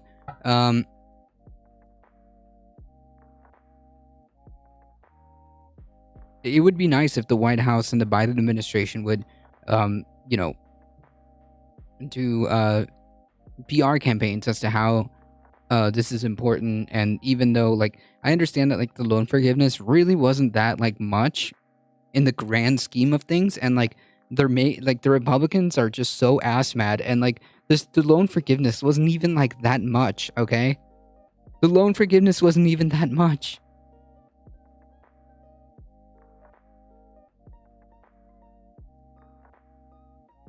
"22 Republican governors just signed a letter sent to President Biden calling on him to withdraw his student loan forgiveness plan.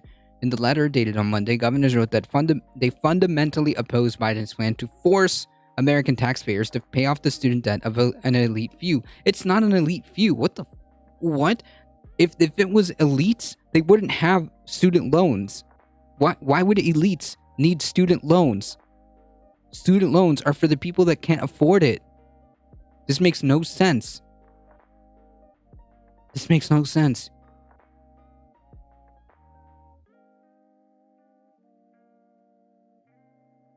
Okay. The Republicans, including Texas Governor Greg Abbott, Ron DeSantis, also claimed that Biden's plan would harm low-income families. How? Writing hourly workers will pay off the master and doctorate degree of high-salaried lawyers, doctors, and professors. Simply put, your plan rewards the rich and punishes the poor. Wait, how?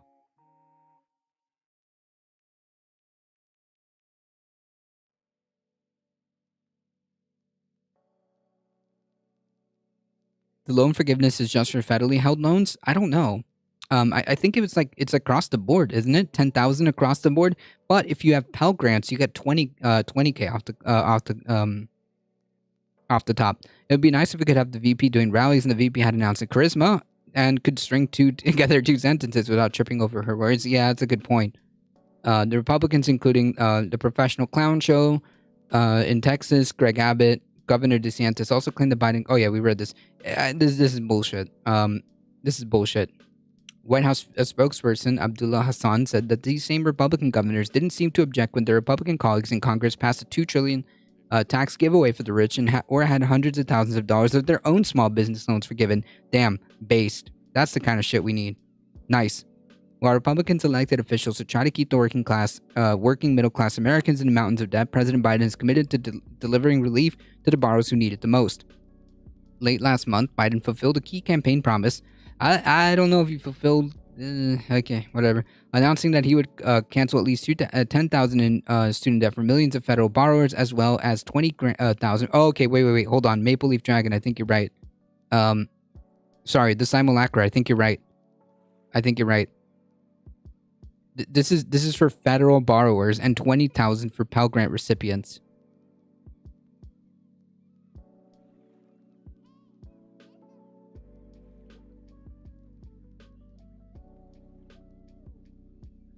This is wild. While the Monday letter argues that the president's move will reward rich Americans, which again wouldn't need loans to begin with, Biden stressed that the income-based eligibility... Yeah, like, first of all, wait a minute. How dishonest is this shit?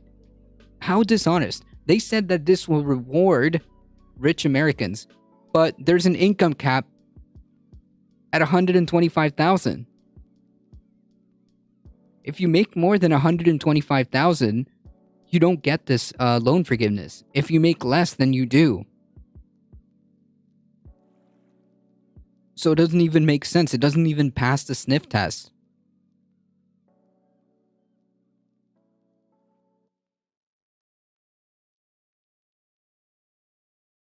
I just finished paying mine off before the pandemic. There are generations that have permanently fallen behind under capitalism. Yeah, that's the point. That's like the point. Please define rich, right? Congratulations, SV Harkin. That's pretty cool. While the Monday letter argues that President move will reward rich Americans, Biden stressed that the income-based eligibility aimed to help those who need it the most, notably the middle class and lower income families. Borrowers with less than incomes less than $125,000 or households earning $250,000 or less are eligible for $10,000 forgiveness and up to $20,000 for the Pell Grants. Yeah, so it's just pure lies. It's just pure Republican lies. An education is a ticket to better life, but over time the ticket has become too expensive. The burden is so heavy that even if you graduate, you may not have access to the middle-class life that a college degree once provided. Not only that, but like the problem is, the problem is that the issue here is that this problem exists in the first place, right? Yeah, math is hard. Math is hard, folks. Math is hard. What is the interest rate on U.S. student loans, by the way? I don't know, but I'm going to assume it's a lot, and it compounds. So like it just snowballs. The interest on student loans in particular, that stuff just snowballs.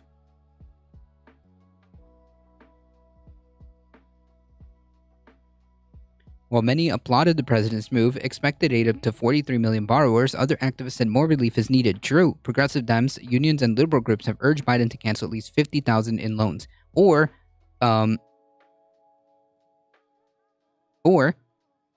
get rid of this problem altogether. Avoid the entire mess altogether by just making programs or moving in the direction of doing tuition free college.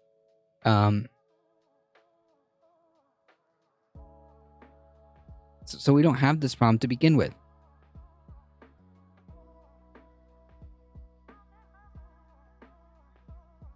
People had paid off their loans, but were still paying because of interest. Yep.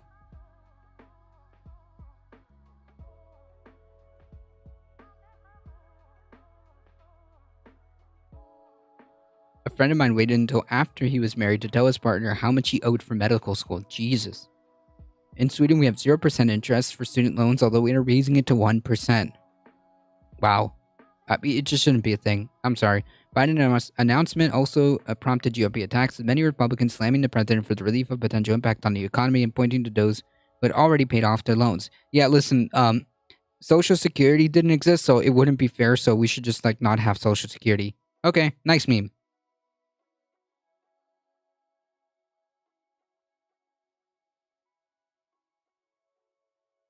In Brazil, college is free. Nice. At a time when inflation is sky high due to your unprecedented tax and spend agenda, that's not the source of that is not the source of inflation. We all know why. What the main drivers of inflation are, and none of them are due to this. Your plan will encourage more student borrowing, incentivize higher tuition rates, drive up inflation even further. How? Negatively impacting every American. No, that's just not how this works in any capacity. Yeah.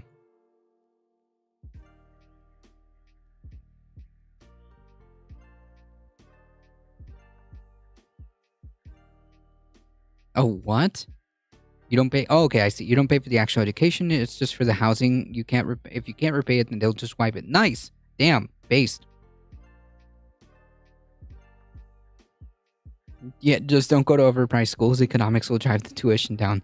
Biden argued in August that the plan was economically responsible, pointing to the real benefits for family without meaningful effect on inflation. Goldman Sachs issued an analysis in August with similar findings, noting that there wouldn't be much of an impact on inflation in the long run. Debt forgiveness that lowers monthly payments is slightly inflationary in isolation, but the resumption of payments is likely to more than offset this. In their letter, the governors also said that Biden's loan forgiveness is estimated cost of $600 billion, an average of $2,000 per taxpayer, but these estimates have fluctuated among different experts. After Biden's August announcement, the White House said the plan would cost about $240 billion. The Wharton School of University of Pennsylvania estimates that it will cost between $469 billion and $519 billion. In a handful of states, borrowers getting relief may also face higher taxes, but that's because they're spiteful. That's because they're spiteful.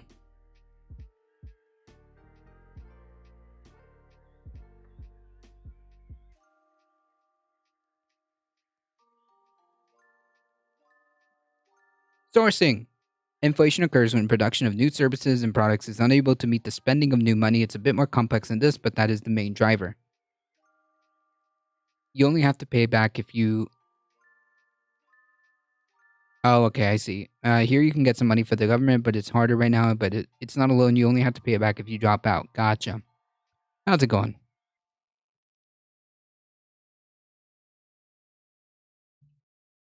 Here's a list of the 22 Republican governors who signed the letter calling on Biden to withdraw his student loan forgiveness plan.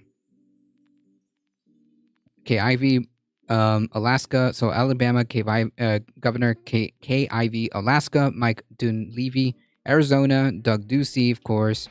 Arkansas, Asa Hutchinson. Ron DeSantis, Brian Kemp, Brad Little, Kim Reynolds, Larry Hogan, Mike Parson, Greg Gianforte, Pete Ricketts, Chris Sununu, of course, Doug Burgum, Mike DeWine, of course, Kevin Stitt, McMaster, of course, Noam. Yep. The entire clown show.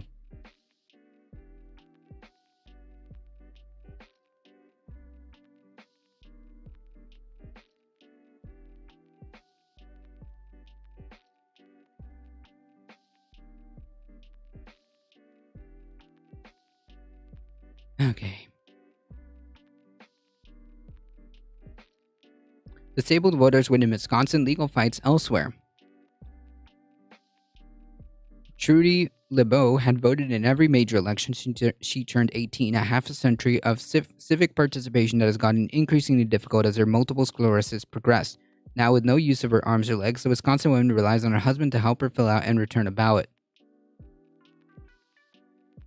This year, it seemed for the first time that the 68-year-old would have to choose between her physical health and voting. After the Wisconsin Supreme Court outlawed ballot drop boxes in July, the state's top election officials cited a state law that voters had to place their own absentee ballots in the mail or return them to the clerks in person. I certainly don't want to send my husband to jail because he put my ballot in the mailbox.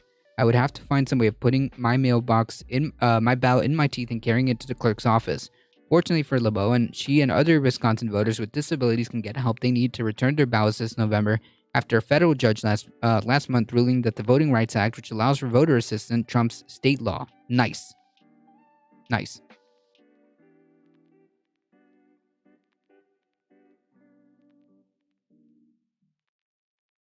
I got sick last year, so I couldn't study for a period of time. I need to study to be able to receive loans. I told them that I couldn't study, but I got the loan anyway, and then they wiped $3,000 off the debt. Nice. I was not in love with the student debt plan, but it was pretty good, and I see no compelling reason to believe it would lead to any measurable inflationary effects. It seems like most people are on board with that statement. But, Ben Shapiro would have you thinking otherwise. Ben Shapiro and these Republicans would have you thinking otherwise. In other states, however, battles continue over ballot assistance and other voting laws that harm voters with disabilities. As voters push back, challenges have arisen in the past 2 years to laws and practices in at least 8 states that make it difficult or impossible for people with certain disabilities to vote. A federal judge in June struck down voter assistance restrictions in sweeping changes to election laws passed by Texas Republicans, of course, last year, in part limited the help that voters with disabilities or limited English proficiency could get. Under the law, a voter could only receive assistance reading or marking a ballot, not returning one. In July, in North Carolina, a federal judge blocked state laws that limited people with disabilities to receiving ballot assistance only from a close relative or legal guardian. Restrictions on ballot assistance still stand in several other states, including Kansas, Iowa, Kentucky, Missouri. Of course, red states. In Missouri, an ongoing lawsuit challenges a 1977 state law that says, get back. That says no one can assist more than one voter per election. A Kansas judge in April dismissed parts of a lawsuit challenging voter assistance restrictions, saying that the state's interest in preventing voter fraud outweighed concerns about voters who may not get the assistance they need. That's wild. That is wild. But such anti-fraud measures a major push by Republicans, since former President Trump's false claims of a stolen election in 2020 doesn't affect everyone equally. Voting restrictions aimed at the general public can have a disparate impact on people with disabilities, said Jess Davidson, a communications director for the American Association of People with Disabilities.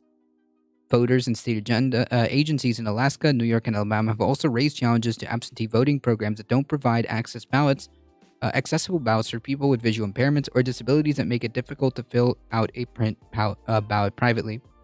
Advocacy groups in New York reached a settlement in April that requires a state election board to create a program for disabled voters to fill out and print accessible online ballots. Nice.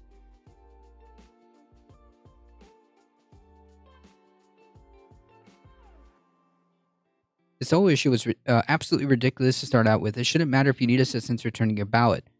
Ellingen, 37, has atoid spastic cerebral palsy because of complications at birth. She lives in Oshkosh, Wisconsin, with no accessible transportation options. Absentee voting is the only way she can cast a ballot. She said if it weren't for the ruling handed down 2 weeks ago, she wouldn't have been able to vote this fall. I'm not going to risk having caregivers get in trouble for putting my ballot in the mailbox, especially when we have such a caregiver shortage.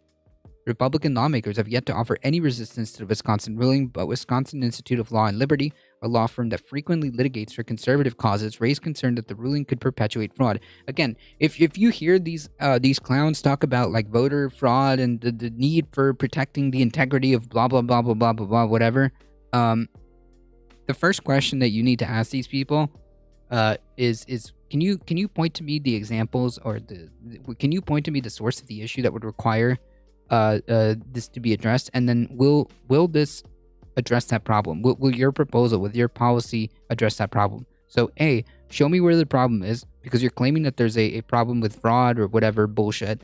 Show me the problem, and then explain to me how your solution is going to fix that problem.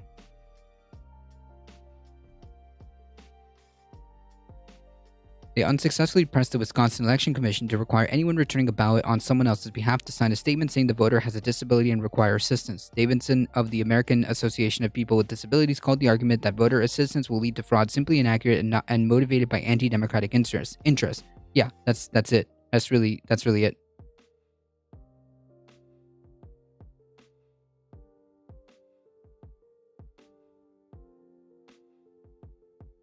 The real issue is the ways they would commit the fraud.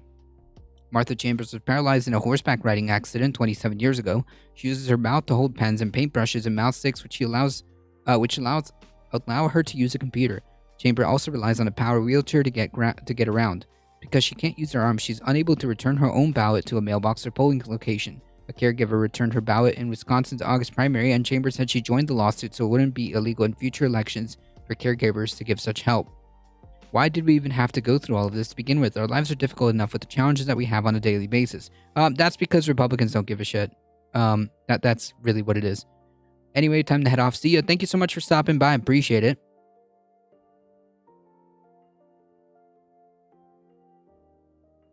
Because Republicans don't care. Cruelty is the point.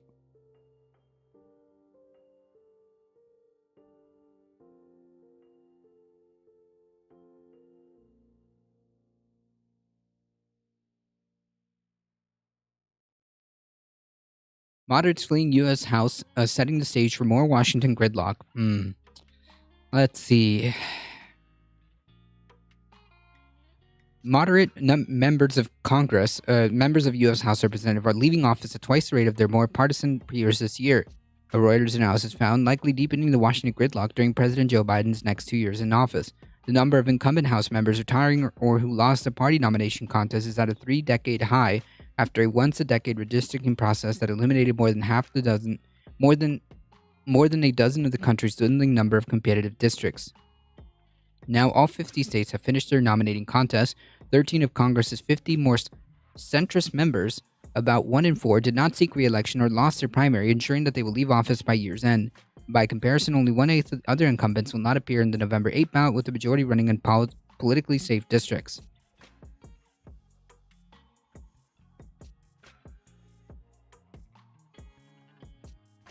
Well, first of all, this kind of like, if you lose your primary, right? You lost your election, which indicates that maybe this idea that like this milk toast like BS isn't really cutting it. Maybe the candidates who take their place won't be known until after the midterm election, when Republicans are favored to win a majority in the House, but in many cases their potential successors show signs of being further from the middle. Yeah, I mean, I would say that this is still like this whole entire midterm is still a freaking coin toss. Coin toss, I should say. One driving factor is gerrymandering. Yeah, so it's not just that like these people are leaving; it's also gerrymandering. Another is a former President Trump who worked to push office Republicans who voted to impeach him following the January 6th insurrection. The lack of competitive seats have helped accentuate that trend. Gerrymandering would be, I think, a good explanation as to why that would happen. The lack of competitive seats have helped accentuate the trend, said Peter Mayer, a Michigan Republican who voted to impeach Trump and lost his primary to a far-right challenger. It's really easy from the safety of a deep red or a deep blue seat to cast stones. The Reuters analysis employed a measure developed by political scientists known as DW Nominate, which scores every representative's voting record to determine the most moderate members. The share of moderates heading for the door is unusually high. For elections held between 2012 and 2020, only about 1 in 8 moderate incumbents opted to not seek re-election or lost their primaries. The result could accelerate a decades-long trend that has seen the House grow increasingly polarized, lengthening the odds of bipartisan effort to address thorny challenges such as shoring up Social Security and Medicare, the welfare programs for seniors that face severe fiscal challenges. But there's reasons why, right? Like, Republicans want to like destroy these type of things. Politics is going to get more gridlocked, said Doug Spencer, an expert on elections and redistricting at University of Colorado. The narrowly Democratic-controlled Congress over the past 2 years passed a $1 trillion infrastructure bill and its first gun control bill in decades in a bipartisan vote.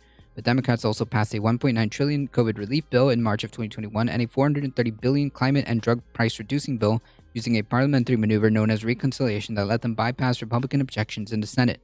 Whichever party is in control, the Congress that convenes on January 3rd will need to make prompt decisions on fiscal matters, including raising the government's borrowing authority beyond its current $31.4 trillion limit, which is expected to reach early next year. Without a debt limit increase, Washington can face potential default that would shake the global economy. In interviews, several moderates leaving office said the decisions were motivated by factors including gerrymandering, which has made it less politically valuable. Wow. Okay. To appeal voters from... Oh my god. Man. If this isn't like the best argument to try to limit, if not outright get rid of gerrymandering, I don't know what is.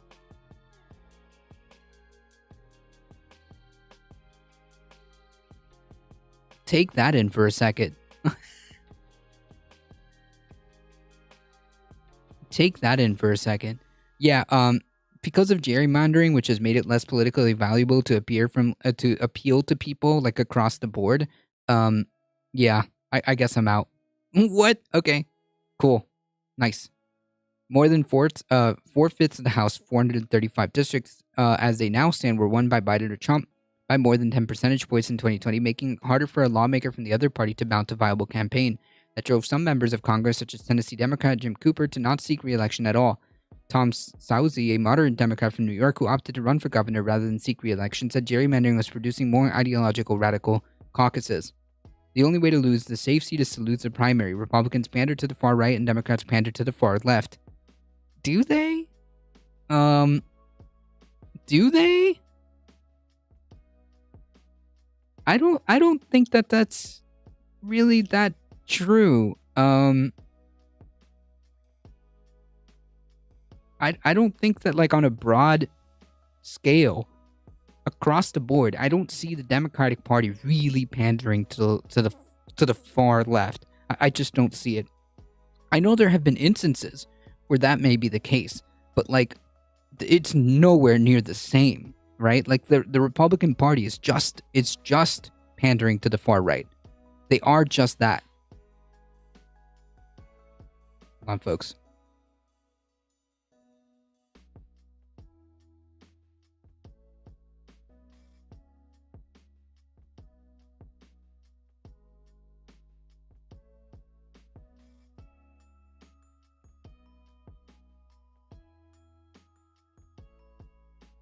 Anyways, we have a cat in studio apparently.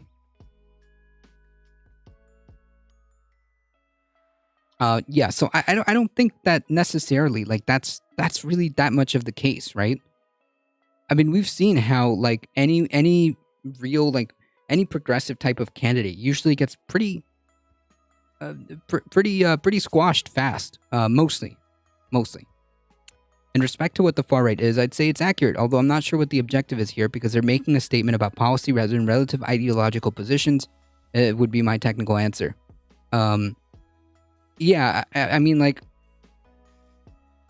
I think I might agree with this. I think Dems block any progressives. I think for the most part, yeah, they kind of get sandbagged. So I don't know what this statement means, but, you know, whatever. Sozi has been a member of the Problem Solver Caucus, a bipartisan group of moderate lawmakers. The progressive Democrat running in the race to replace him, Robert Zimmerman, has criticized the group for being too close to Republicans, because that's usually how it works. Stephanie Murphy, a Florida Democrat and a leading centrist, is retiring from the House at age 43, saying she wants to spend more time with her young children.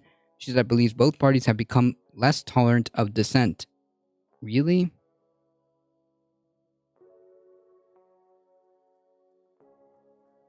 I think the reason you're seeing more attrition among moderate members is they take incoming from both sides. She said, adding that she faced attacks from both liberal and conservative groups in previous campaigns. Republican control of the House would create divided government, with Biden Democrats having a harder time advancing legislation.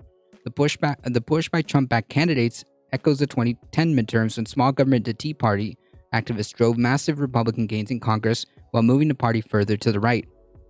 With Democrat Barack Obama in the White House, the two parties courted fiscal disaster when they nearly allowed the federal government to default on its debt payments, prompting the first ever downgrade to U.S. sovereign debt and shaking financial markets.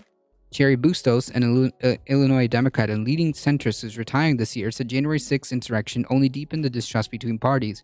But why is that? Wait, why is that? And who was there? Who did the January 6th insurrection? You can't really both sides that. With many Democrats unwilling to work with Republicans, yeah, no shit, and who voted against certifying Biden's victory based on Trump's false claims of fraud. Hey, kitty. You want to come say hi? Come on, Paquita. Come on. Come on.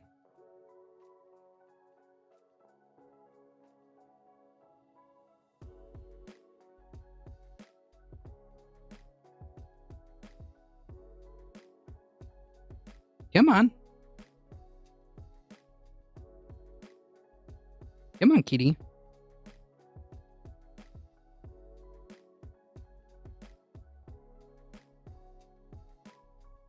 Here we go.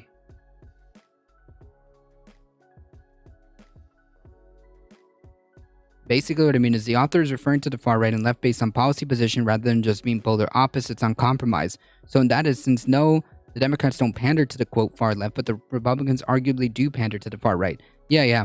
I agree. Let me...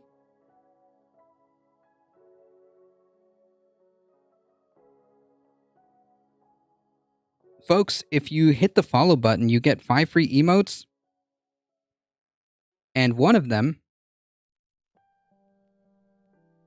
is this wonderful face of Paquita the cat. Look at that.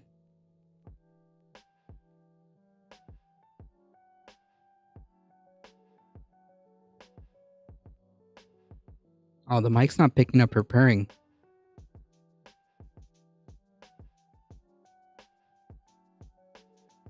I need to get one of those like ASMR mics so that it can pick up her purring.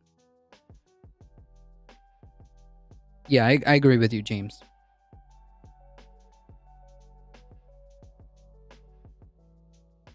All right. we got to finish this one, and let me see. We got to get something done, and requires us to work with people you don't always agree with to get their votes.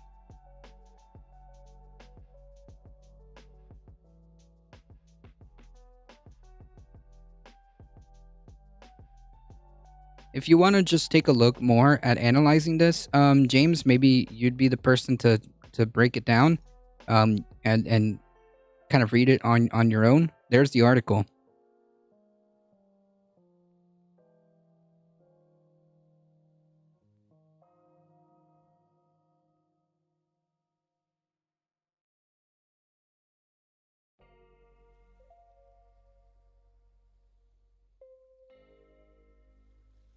Why is it trying to sell me boots? I don't need boots.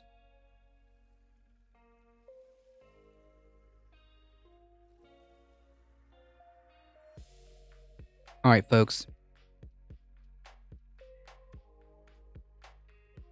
I think that's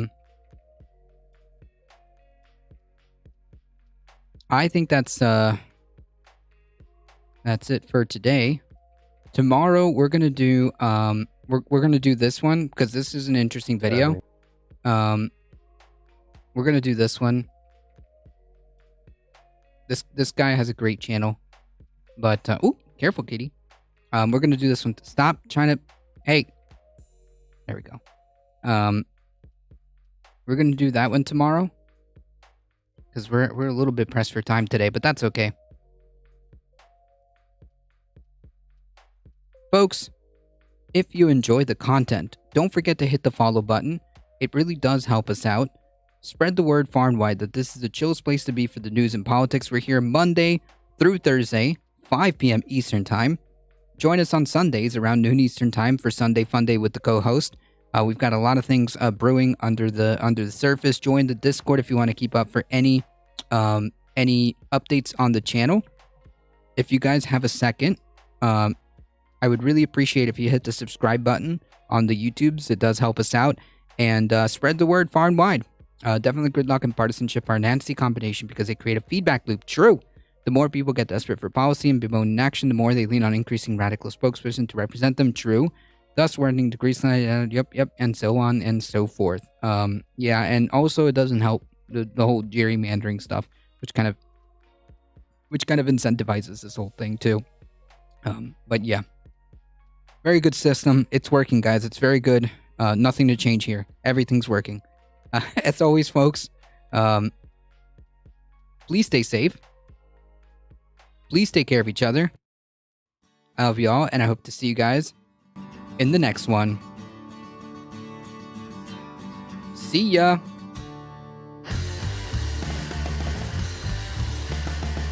Special thanks. Later. I was going to say special thanks to Sourcing. Thank you for stopping by. Appreciate that.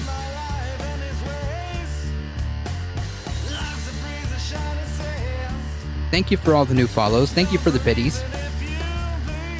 I appreciate all the support.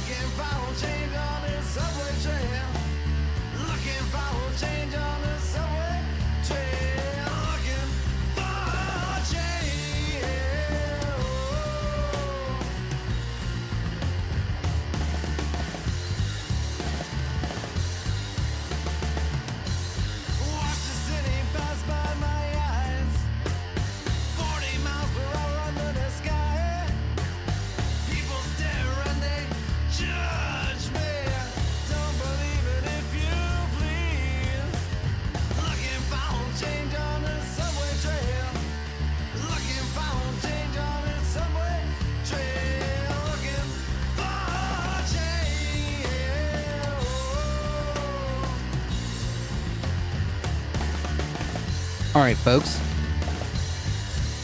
We're heading out in 5, 4, 3, 2, 1. See ya. That train that I was on was all I shine and see.